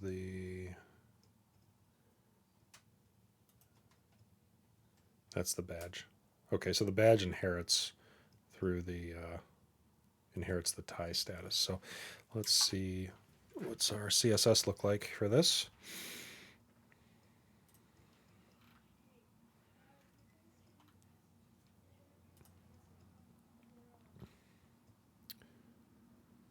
Yeah, so tie in, we just need to change the color here, I think. Yeah, because everything else is, I thought we still had, I thought waiting and tie were, we're still combined somehow, but I think we're good on separating them. We just need a different color. Yeah, all right, so let's just pick a different color. Easy peasy. Let's see, SLDS.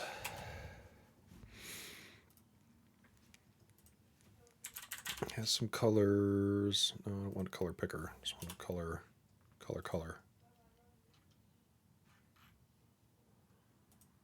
Where are colors?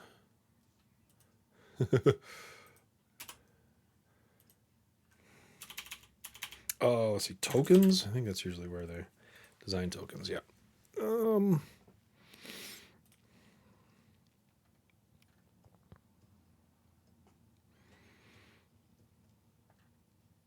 Well, here we could take brand background and brand accessible. Those look great. Let's use those. Unless there's a slightly darker blue.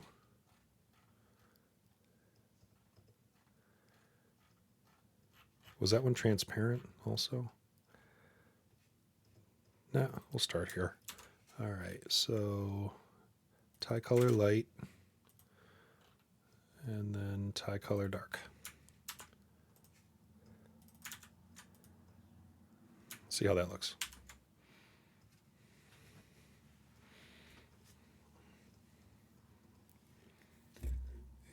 And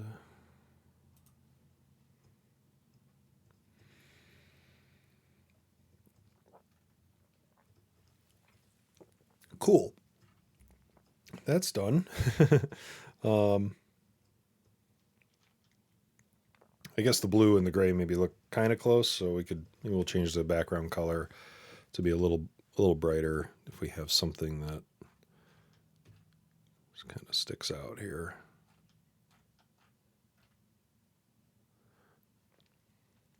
Let's try this palette blue 80. I think these are what I drew from before too. Yeah, that might just give us a little bit more contrast between the gray and the blue.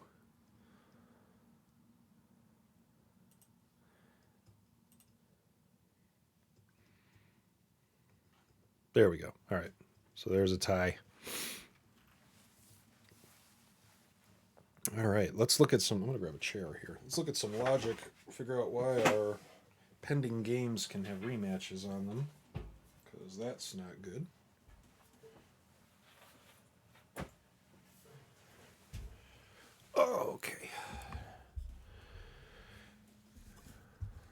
mic down.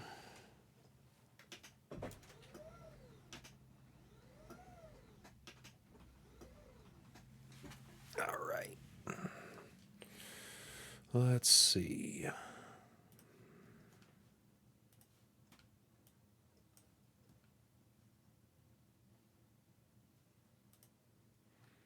We are... Where are we? Logic for rematching. That's just a property that we set.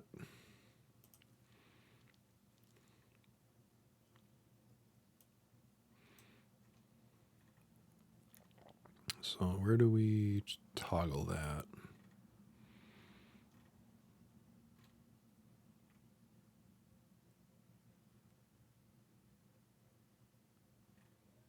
Actually, wait, no, it's not. It's not rematching. It's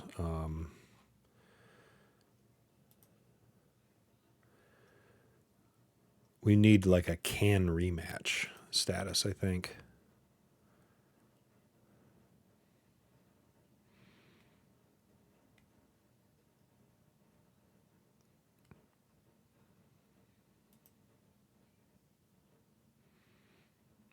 This is the button that we push to rematch. So actually in these handlers is where we could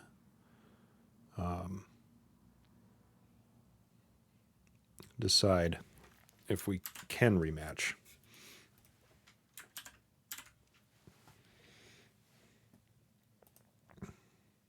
So that's interesting because outcome is pending. If outcome is pending, it shouldn't be happening. So that's curious. So let's see if we can output kind of ugly what the outcome of each of these is.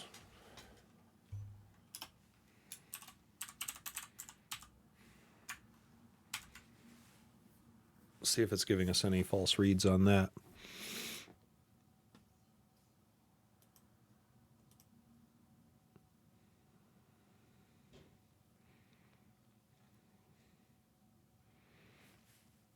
So waiting, win, lose. So I have two cases of waiting where I can rematch, but I shouldn't. I have one case of win where I should be able to rematch, but I can't. Lose is okay. Tie, I can't rematch. Lose, waiting, lose. All right, so we definitely shouldn't be able to rematch on lose, or on tie. I'm sorry, on waiting. So these should not be working. And in our code,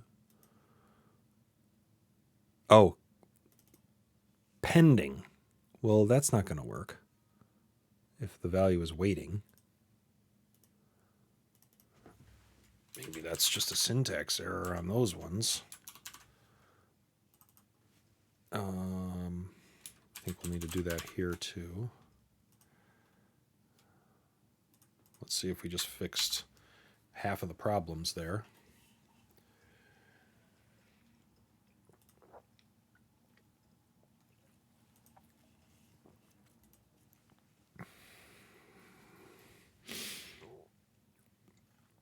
Okay, no more rematch on the weights. Still haphazard on the loses are good, ties no, and win is split. So why would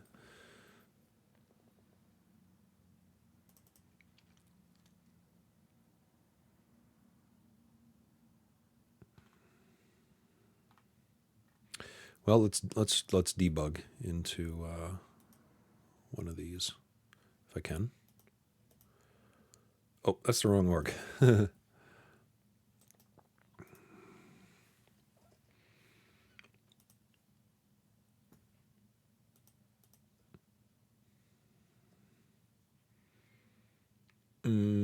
Do I have Lightning Debug?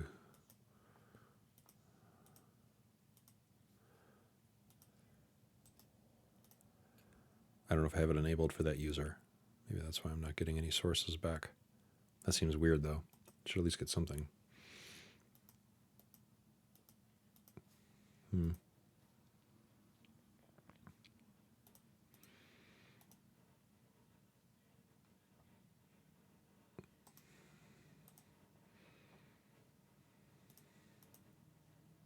Okay, well, let's see if we can enable debugging for that user. If it's not already, I thought it was.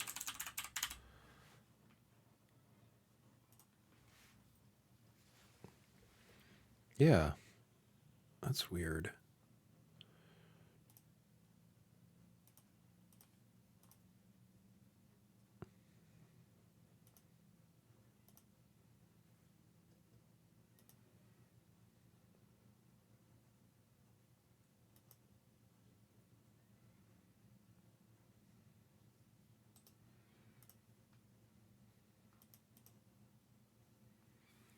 Why am I getting no sources?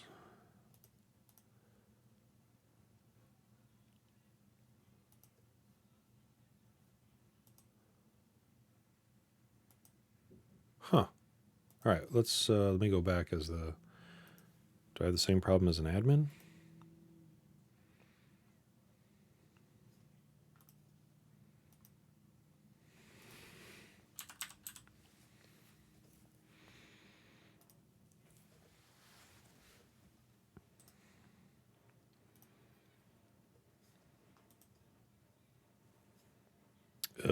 Yeah, what's going on?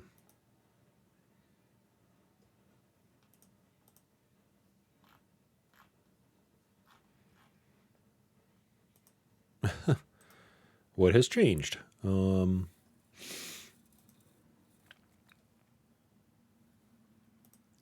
cannot... Sorry, I didn't even have that on screen for a minute, but I cannot debug.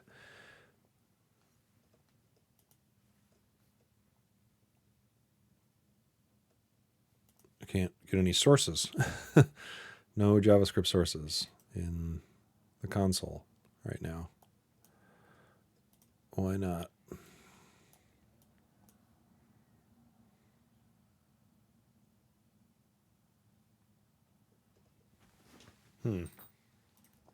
Okay.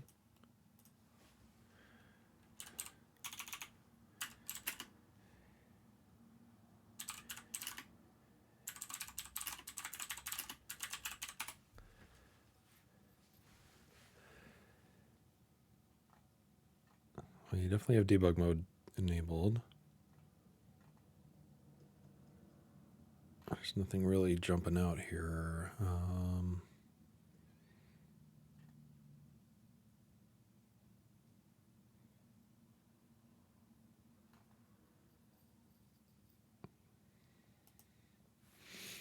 Let's check this one out.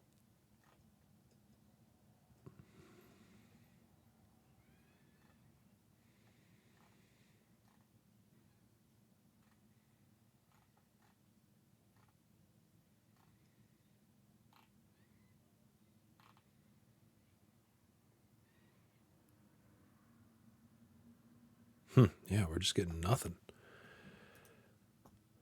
Very strange. Maybe I just need to restart my browser. Let's go with that, I guess.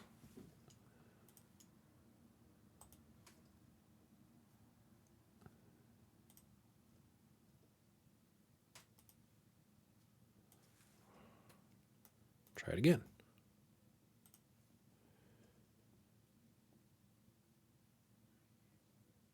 I could understand if it was an end user, but as an admin, I can't see it either.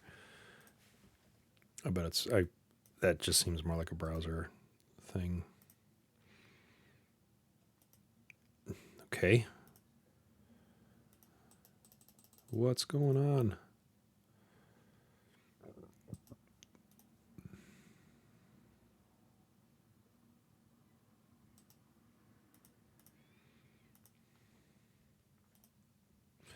It's going to make it harder to debug. Can't see anything. There's nothing especially blowing up that would cause that.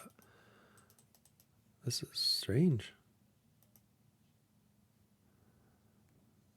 Maybe it's not really an LWC thing, but more just a, let's see, Chrome console sources blank.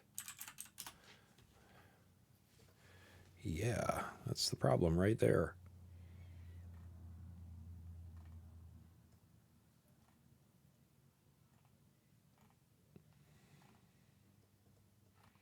Not really. These are a little old. Might be barking up the wrong tree.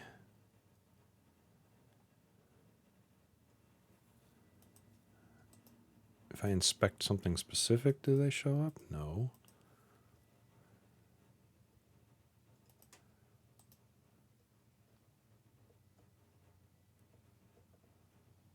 Huh. Where are the sources in the browser tab? Or in the sources tab?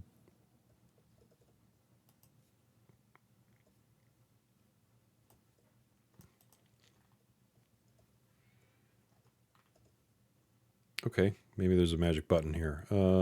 Settings, general.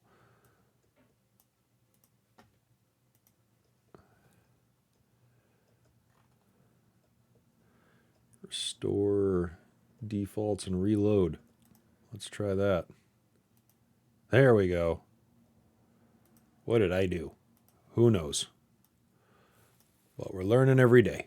So that's cool. All right. Hopefully now we've got some debuggability. There we go. We got our modules. Yes. Okay. Now let's go log in as our U2 user. Try and figure out why these buttons aren't working. Or are working, but shouldn't, I should say. And yeah, this one here should work.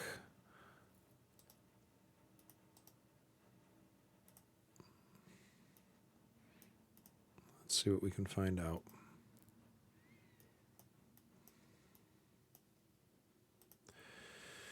Arena game. Let's see, where's our button hover? Here we go. All right. I've already forgotten which one works and which one doesn't. I think this one, outcome is win. Outcome is waiting. Oh, right. Because I think I know why. I think this has a rematch. We did a rematch from this. So if it has a rematch ID, I think if I'm reading my logic math right here, or logic puzzle here correctly, this row resulted in a rematch, and you can't rematch multiple times from one match, which I think makes sense. I mean, the data doesn't stop us from doing it, but it doesn't make any sense to, like, say, oh, rematch 6 times on the same match. We want to keep the path moving, so I can only rematch on something that hasn't been rematched on yet. But I think we need some mechanism to show that there was a rematch somewhere. And that way it's clear, because I think, all right, if I look at another one, I'm willing to bet that this does not have a rematch ID. Yeah, it is undefined. So it is going to allow me to push the button. Yeah, that's it. Okay. All right, so not broken, but kind of confusing from an end user perspective.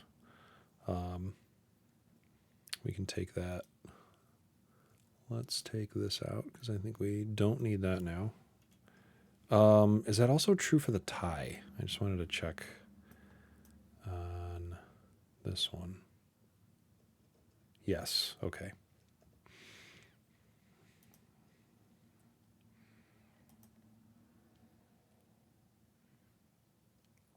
Maybe if there was a rematch, we could have like a jump link to where the rematch occurred.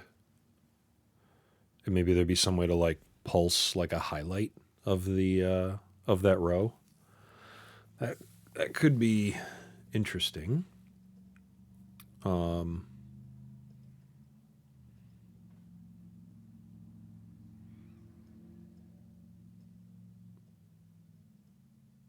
So maybe if there was a rematch, we show one more. We show one more icon. What the heck would rematch look like?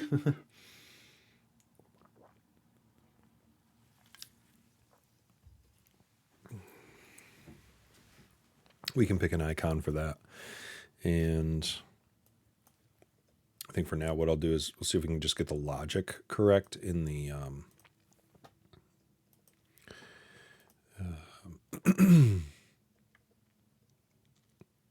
So what we could do is we could have a. Let's add one more property here. We have rematching. I'm going to say rematched.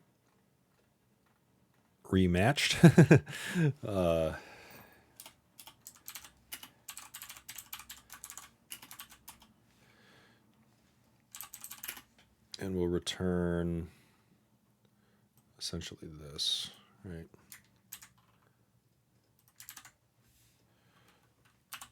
And I can actually, let's see, we can replace these also in this dot.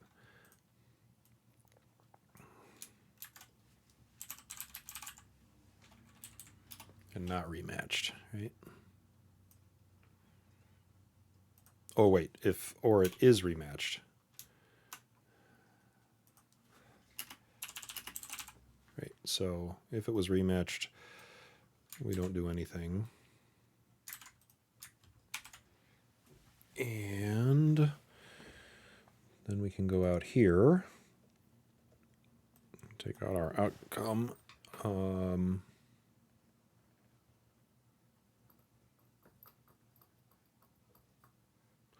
We would want to probably put that icon here.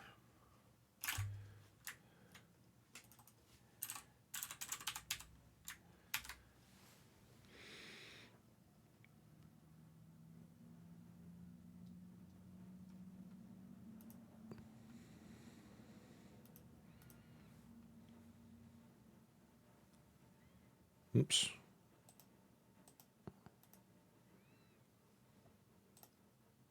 I'm going to do a hard refresh or hard reload.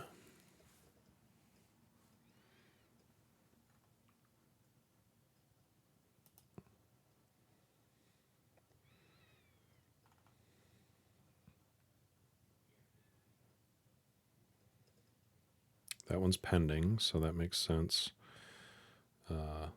This one is lost, so we can rematch. This one was already rematched. This was already rematched. Okay, so when it's not waiting and it's not rematched, I'm sorry, when it is rematched, we just want to show something. So again, back out to SLDS. Let's find an icon for that. We've been using utilities, I think, for everything up to this point. I think. Where are you?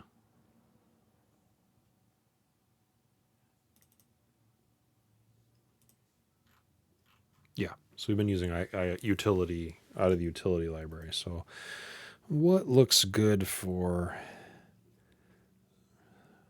rematched? Maybe this, that would point up to the So the more recent one.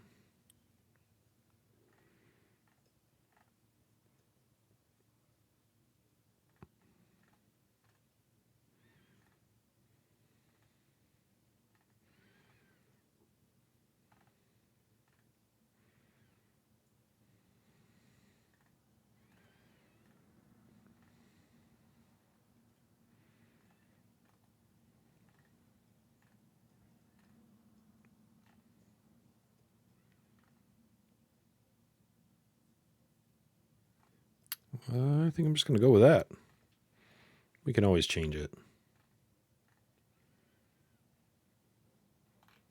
So that was arrow top.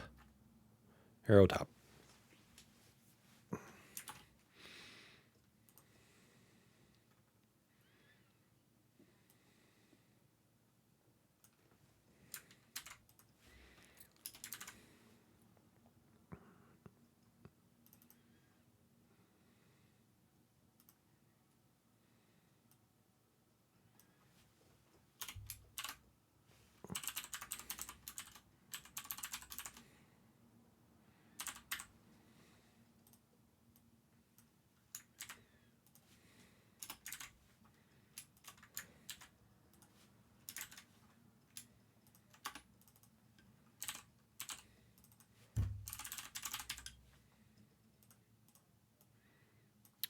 See how that looks.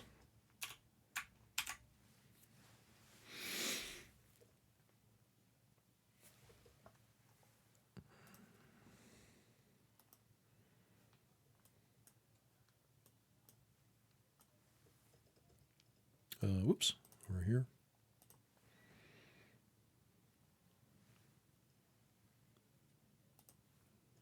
Random debug. All right.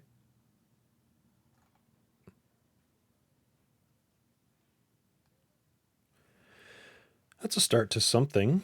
I wonder if we can, I want it to be a little bit more subtle. So can we, what are we using for the variant is border filled. Let's look at lightning button icon and see if we could do something different.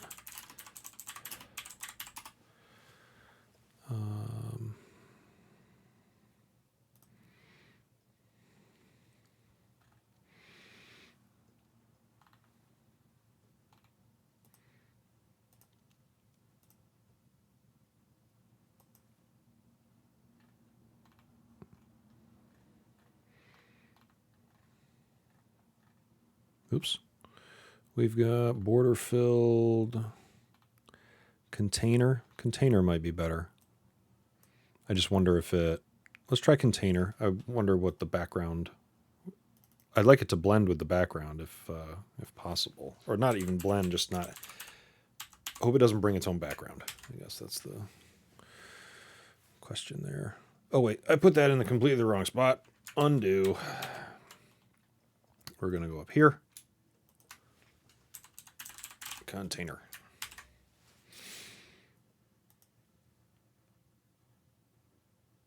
There we go. There we go. And, all right, I like that.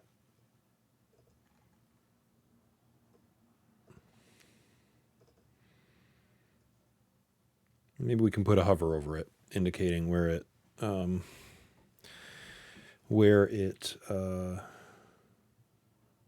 where the rematch occurred. Let's see, can we do that? Can you put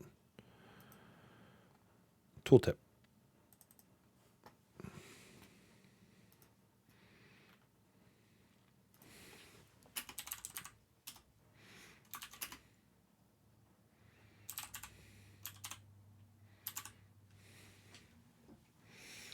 I don't know. A rematch. Dun dun dun.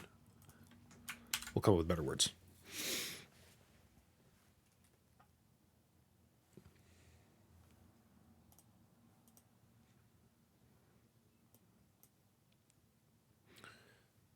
That like just got me thinking like we should build because apparently I have a terrible attention span. Still have Monopoly. in the background too, folks. Don't forget. Bring that back someday. But I was like, wouldn't it be cool if we built like a role playing game for like Final Fantasy on Salesforce? Fun data model stuff, probably, with equipment and enemies and all that kind of stuff. That would be curious. And, somehow turn users into players and, you know, opportunities into dragons. You know, you have to, or, you know, opportunities are treasure boxes, right? Like you want to go discover the treasure. Cases could be dragons, because you want to close your cases. You want to slay your dragons. So I'm sure there's something there. We'll save that for another day. Maybe someday we'll actually release rock, paper, scissors for more than nobody to be able to play it. But until then, we carry on. Let's see. Did I tooltip? I tooltipped, but did I refresh? I refreshed. Aha. All right. Well, I like that tooltip. I thought it was just going to be the generic browser alt tag or alt text, but I like that better. There's, we can certainly, I think, figure out how to tell. So what do we need to do? We need to click that. In clicking it, the game needs to, well, I should say the row needs to tell the arena what was clicked, ask it if it's on the page anywhere, and if it is on the page, ideally we navigate to it, and ideally we navigate and then sort of like flash somehow that was the game, and then you could sort of just traverse all the way from there. So let me add this to our README. So I think we solved. Okay, let's. We had a couple bugs show up. So we solved can't rematch a tie. We fixed that. It turns out it's just because working as expected cannot do multiple rematches from same record. Can't rematch some victories. That's also done. Or I guess I should say fixed. I found this really cool resource. Where were you? Maybe it's on my phone. So looking in other browser tabs here. About change logs. It was here it is. Keep a change log. Here it is. Don't let your friends dump Git logs into change logs. This isn't like super duper official, but the couple of people took it upon themselves to say, hey, I think these change logs should look a certain way and be kind of consistent. I like this. I like their verbs, their change types. There's a finite number of them. The answer is 6, and these are the things that you do in your change log.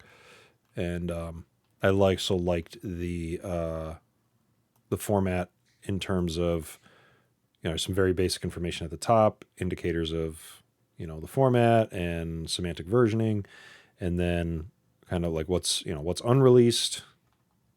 And then everything's just about added, fixed, removed, So it's nice. So I'm not using that right now, and I'm also not really abiding by this because I'm putting everything in the README. But I think probably put it in the changelog instead. I thought this first item was very, very salient for anybody who's building software wherever you may be. Changelogs are for humans, not machines. And I would wholeheartedly agree. They can be incredibly valuable communication tool. They can also be used in the worst ways to be non-communicative, not even intentionally, but they Git logs and other really low level technical details don't communicate anything that a succinct changelog can.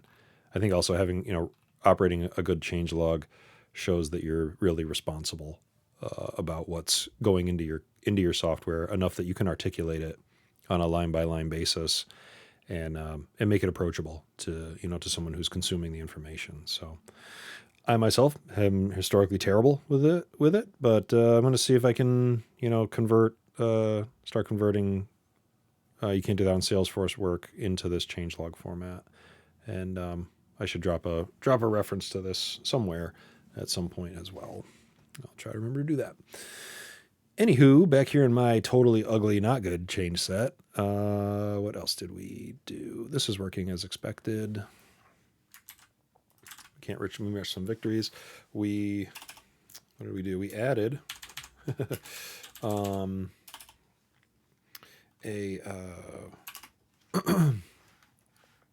button to what do we call rematched icon indicates that a rematch occurred.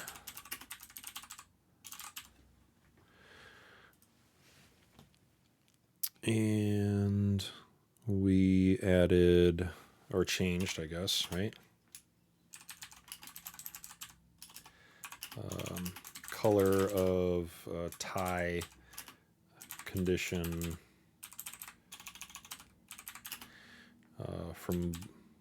is a blue theme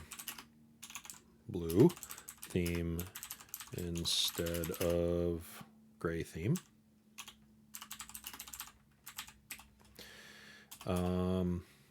Did we have anything else here?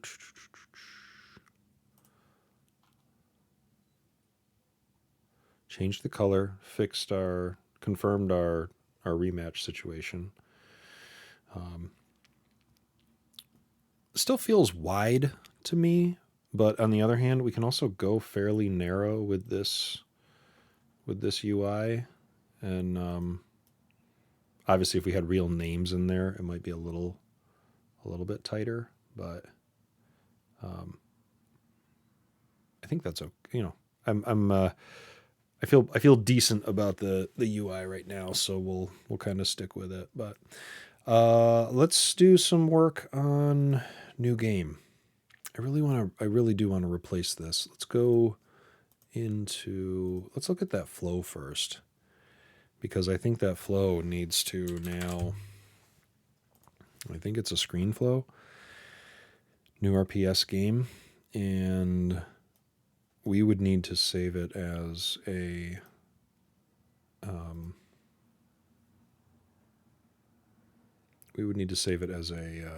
not screen flow. I'm just double checking the other stuff here. Yep.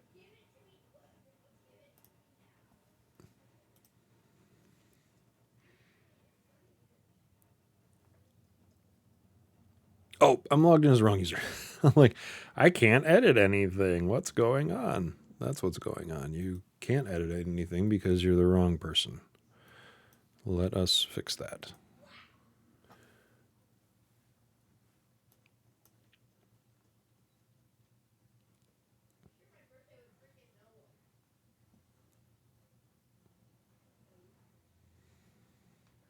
Okay, now I can do stuff.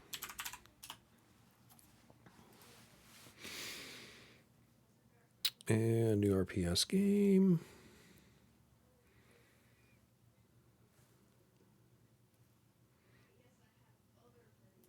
Okay, so all of this, create game, player 1, player 2, opponent, that's the first step after we pick ourselves. So it scaffolds all of that. And then the moves, and then it's done. So could we,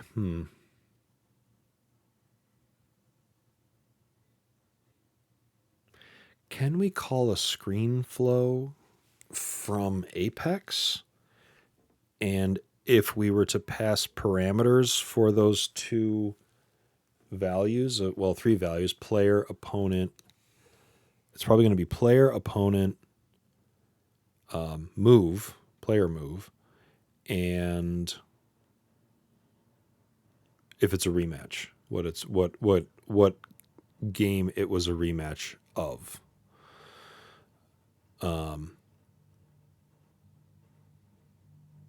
Because we could, I wonder, I've never done this before.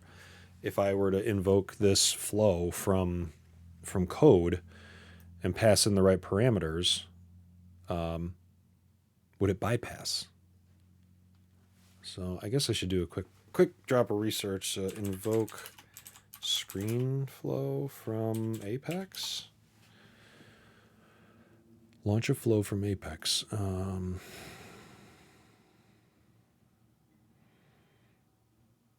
We could just, ideally what I'd like to do is just add logic to the screen flow. Well, we're not even going to need the screen flow after we're done with this. So I suppose we could just sort of, dissect it, if you will, pick it apart and move it into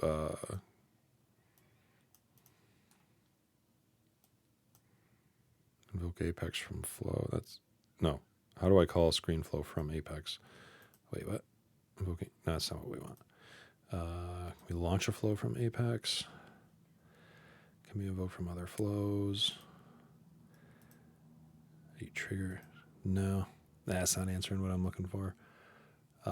But like I said, it doesn't necessarily matter. What I can't do here is I don't think I can change the. I wish this was something you could do in Salesforce, is change the type of flow, like go from a, instead of having this be a screen flow, just have it be an auto launched. Not even auto launched. I just want to. I don't even want to auto launch. I think I just want to execute. No, I take that back. I do want to auto launch because we would. What would we launch on?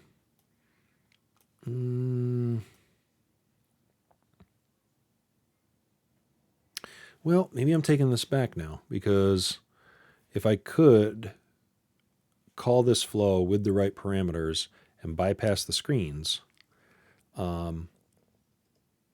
would it work?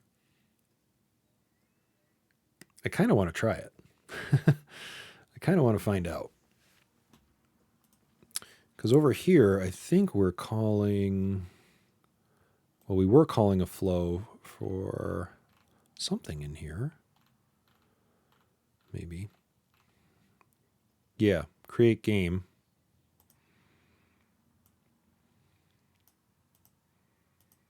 Well, yeah, wait a minute. Create game. I think we're using that for rematch, right? I think so. I think we already have this. I think we have more of this in place than I thought. So create game gets called probably down at the game level, right? Is that where it's? Yeah, create game is here on the game. So this is for rematches. And where create game move ID. So we basically pass it, well, not quite. We ultimately pass in the user, the opponent, the move. Yeah, we're good. We're good. We've done this. We've written this already. We don't need new game. What we do need is a way to pick a user that isn't enormous and awful. Although even for right now, I suppose we could just make it a pick list. So, oh, excuse me. New game. Where'd you go? I think I lost my. I don't think we need this anymore. We have create new game. Yep, create game is here. Takes all the parameters we need. Yep. Does everything we need it to do. And if I look at the properties,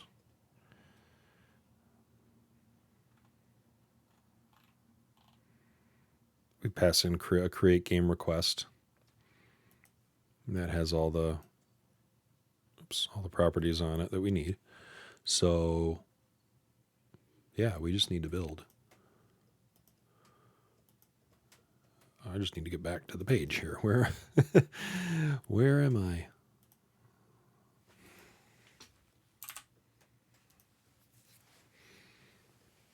Okay, so this will go away. We need something. I think the arena probably has to be responsible for creating a new game.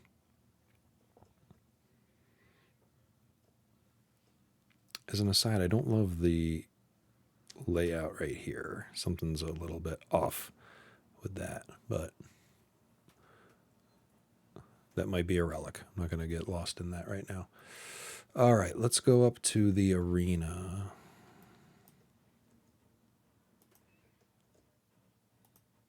Here we go.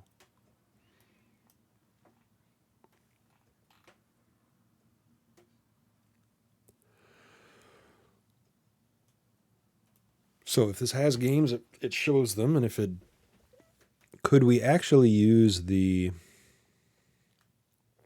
RPS arena game component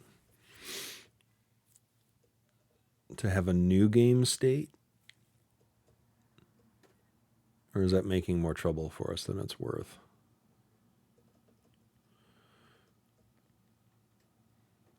The format has everything that it probably has more than what we need, but the layout is kind of what I'm looking for. And, I guess the challenge, no, we don't really need a key because we're not going to be looping over anything.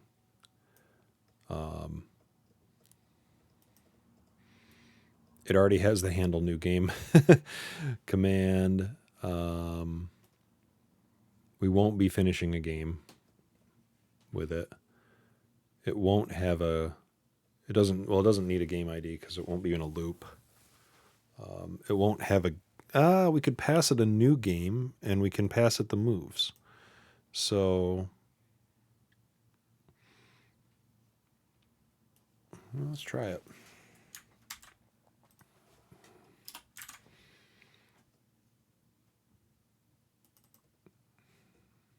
Take the key out. Game equals new game. Let's say. We still need to pass it moves. Let's do this. Let's say if true new game. So I'll make new game null for the moment.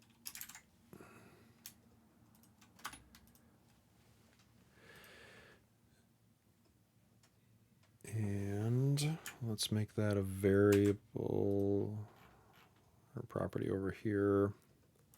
New game.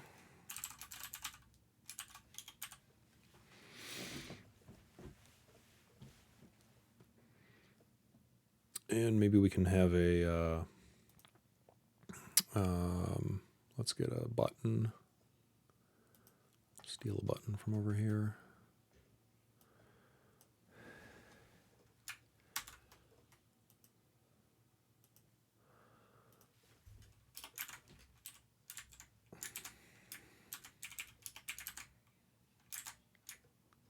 So if false, we don't have a new game button or a new game UI.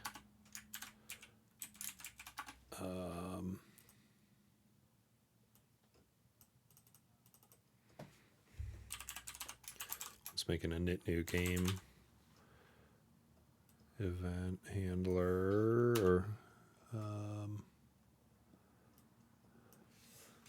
we can style this a little bit more nicely, but for right now,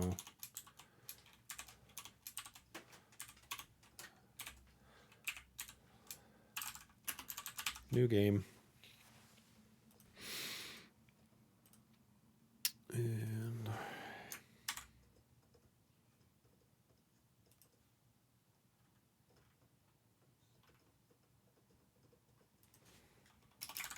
init new game.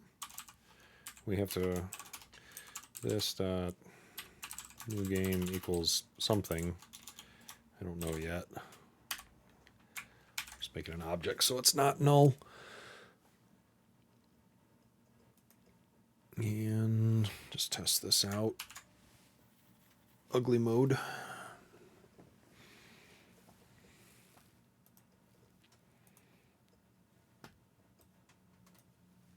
What is the...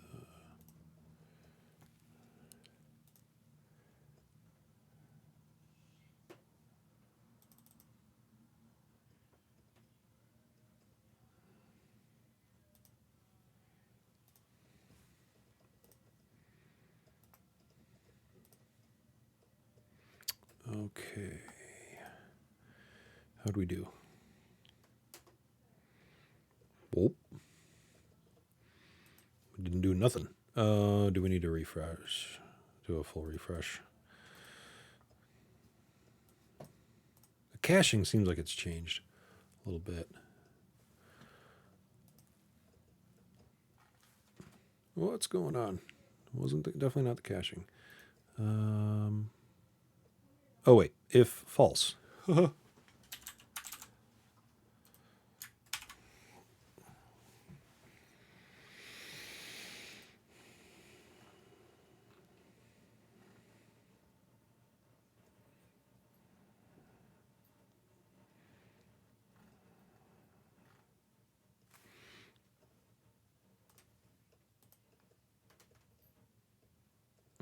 There we go. Ugly button. New game. Push. Broken. What do we do? I think I need to track.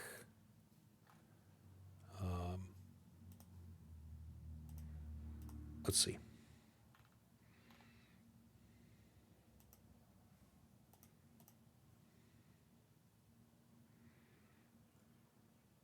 Okay, so new game is no longer, should no longer be null.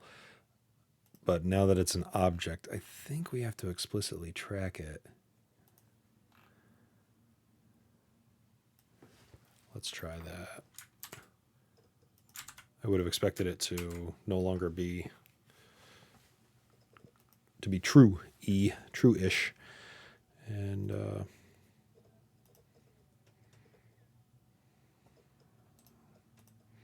just gonna do a hard refresh, make sure we got what we're looking for. New game. Okay. What's going on?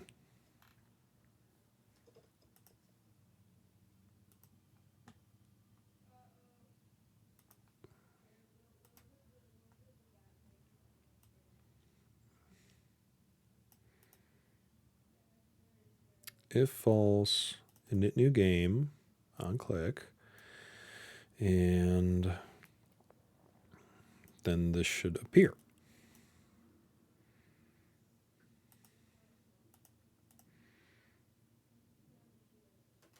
And what am I missing? Seems pretty simple, right? And I think we're hitting it in the debug.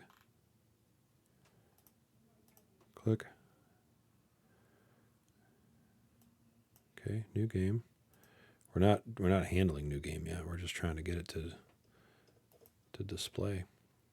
Let's try. What happens if we set it to be not? I wonder, does it interpret an empty object as false? Let's find out. We'll default it to something.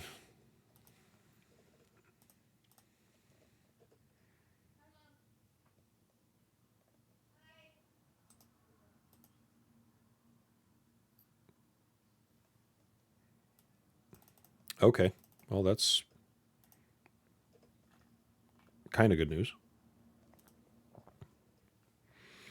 It recognized it, so it is trying to render the component now. We need to send it a legit looking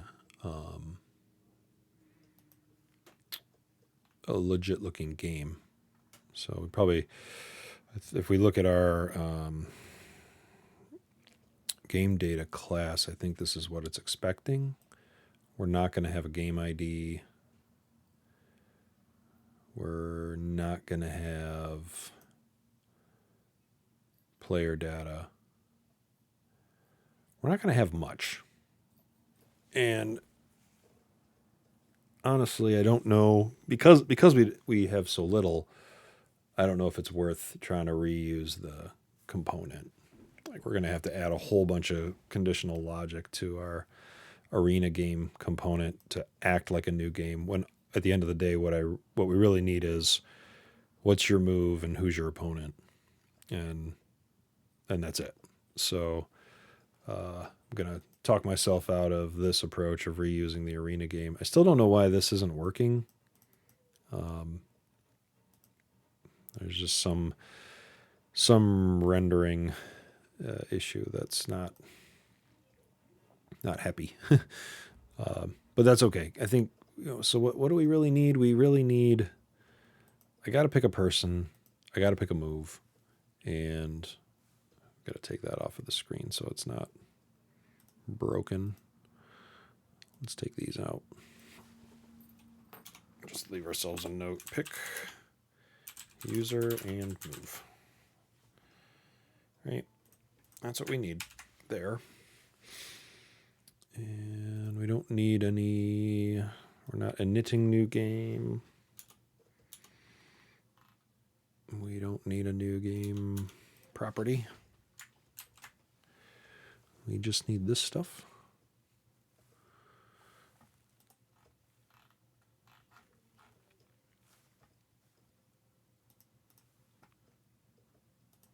And we need to decide what we want it to look like.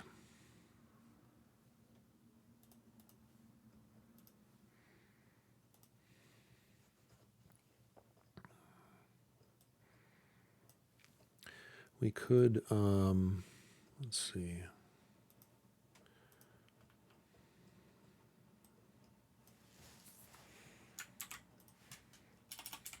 Maybe we'll put another box up above.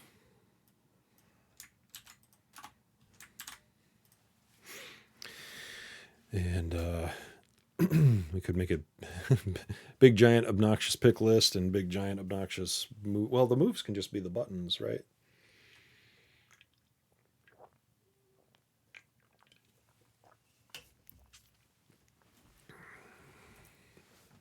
Let me find a button button group. This one here. Bring this up to the arena.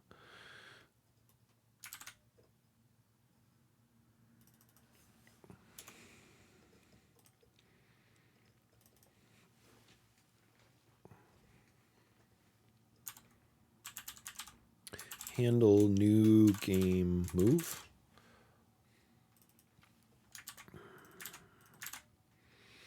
We'll have those. Oh, I think we can just, I'm going to hard code these. I shouldn't hard code these because, well, I'm going to hard code them for now. But if we ever add,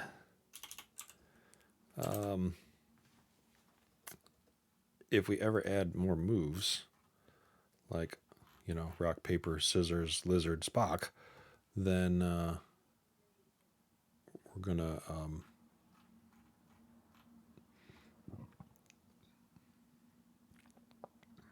we won't have, all these will be hard-coded, but they're hard-coded anyway, so it's fine. If we want to make the moves more dynamic, we need to do more than just fix what I'm about to do. We're going to do that over here. Utility record. Is that utility page? And this is utility cut.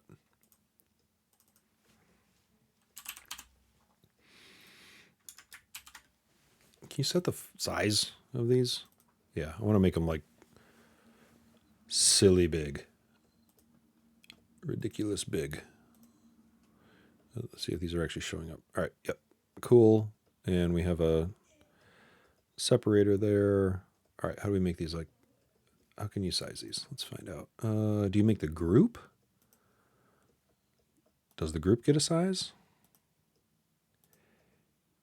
No, we're just going to make the icon, but the button icons get the size. Here's the size. It goes up to large, which is bigger, but I wanted it really big.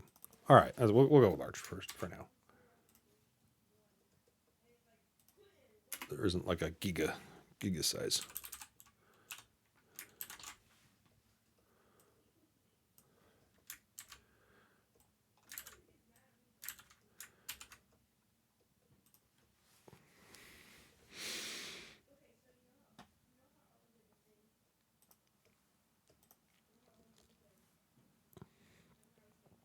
Did those get any bigger? Did I even pick the right? Like, am I doing this right? Size, right?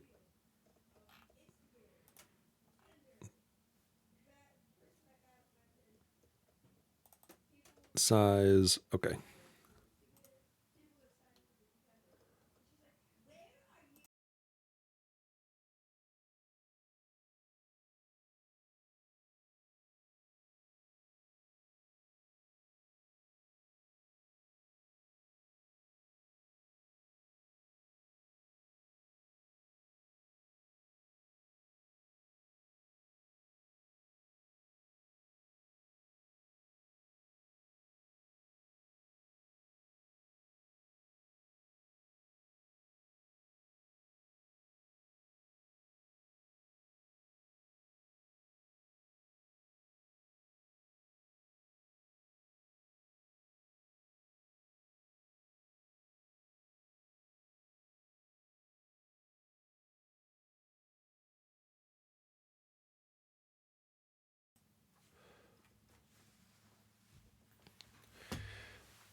Okay, so that's as big as it's gonna get.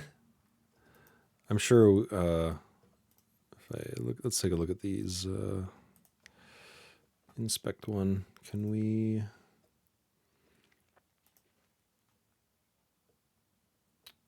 How do we make you bigger? Width 32.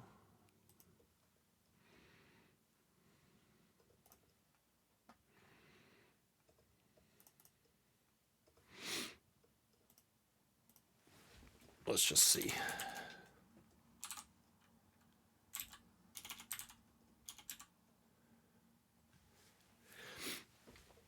So that makes the whole thing bigger. That makes the space bigger, but we also need to make the. We would also need to make the icon. Does the icon get dimensions? Yes, it gets a width and a height. So that's still 14. Well, maybe that's because maybe the icon is 14, but the button is 24. That must be it. So we could make this wider too.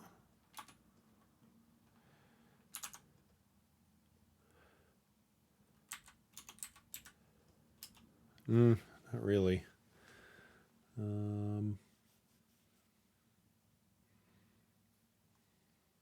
All right, so we'd have to figure out how to scale them. But well, maybe we could just do a CSS scale on the whole thing.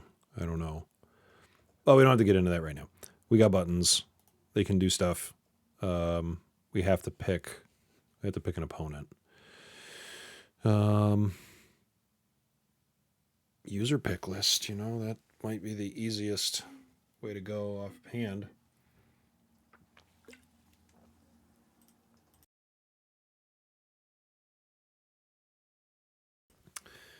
Definitely not choking off screen or off mic. There we go. So yeah, user pick. Is there any other component that would lend itself? I mean, we can do, combo box was going to be where it's at. Search. We could do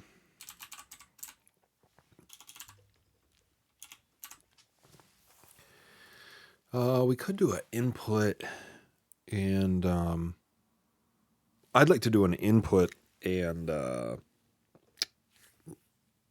have the results, appear as like avatar faces or something like that. I really would like to have more avatars in the UI. I think that would just kind of tidy things up a little bit too. But so we could do an input box and so there's your moves. Pick a person, start a fight. We need users though, and this will fall down if we get into an org that has like big users. But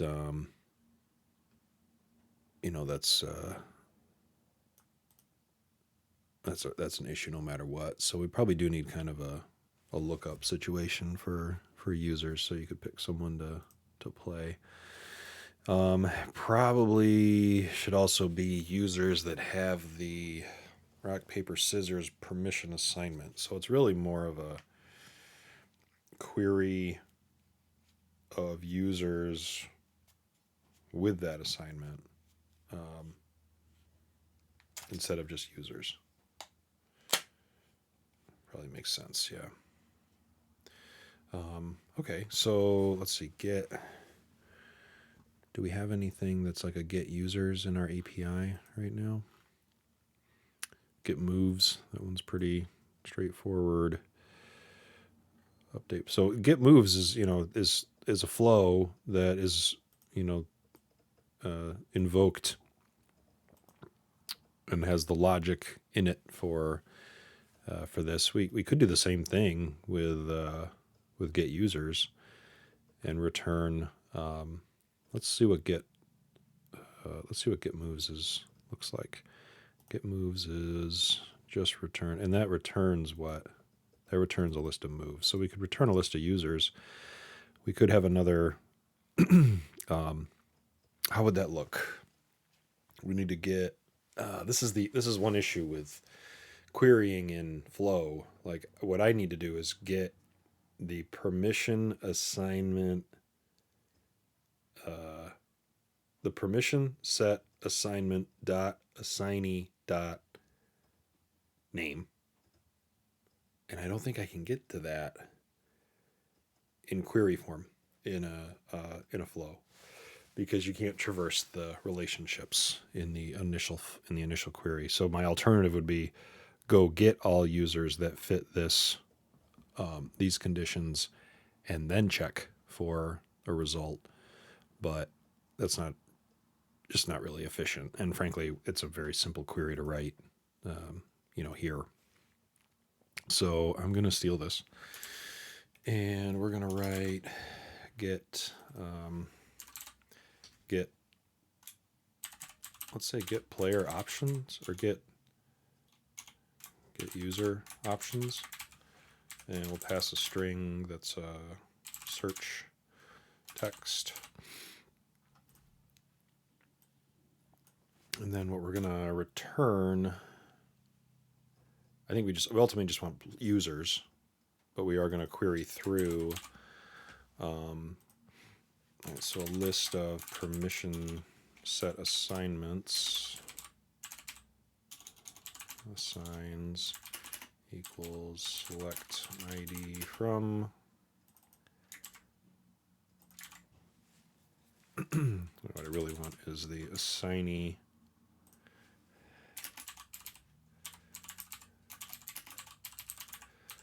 assignee.name. I think we just want the name and the ID of who's assigned. I want to double check this. Let's double check this object. I think it just relates to users. I want to make sure there's nothing interesting in the API that has that like polymorphic or something.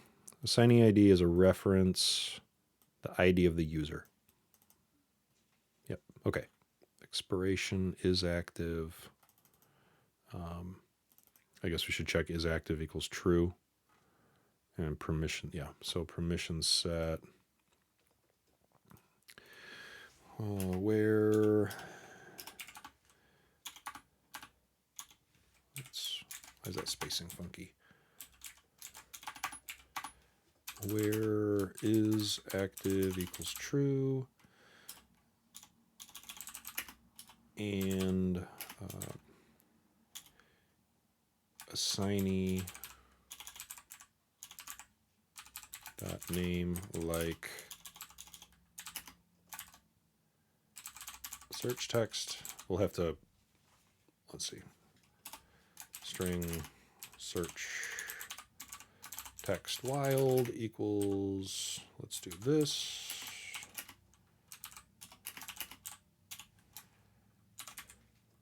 Okay, like search text wild.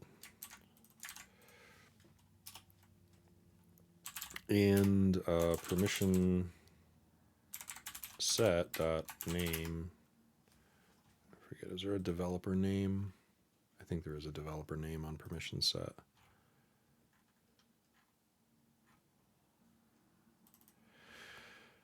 Name is the API name. Is it label? Yeah, okay. So developer or permission set dot name equals RPS user underscore user. Order by assignee dot name. So then we need a list of users.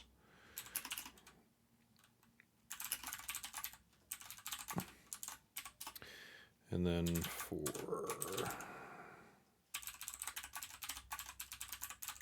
not really assign in assigns.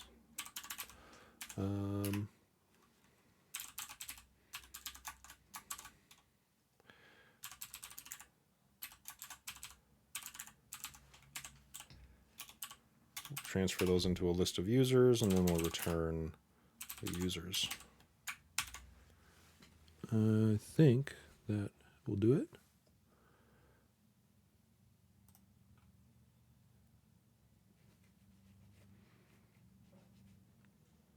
Okay, so we got at least the ID and the name. We could pull some more things back from the user. I think if this doesn't work as expected, we'll have to do a second query. We can pull out the assignee IDs and do a secondary query on the users. I think we'll get what we need here. But it's 5 o'clock and I gotta be done. I gotta go do grown-up stuff and dad stuff and all that other kind of stuff for the night. And what do we do today? We play with external services and played with HTTP callouts and flow. Got one Salesforce org querying another Salesforce org with HTTP callouts and flow. Figured out how to get the data out of that and what we could do with it, after we retrieve it. Took a little break, and then we did some rock, paper, scissors, did some more cleanup on the app. We're going to have a new game UI that's a little more streamlined than the flow that we had by next show. And that was about it. So it's been about 3 hours, and I'm going to sign off. This is Tom, and you can't do that on Salesforce. Thanks, everyone. See ya.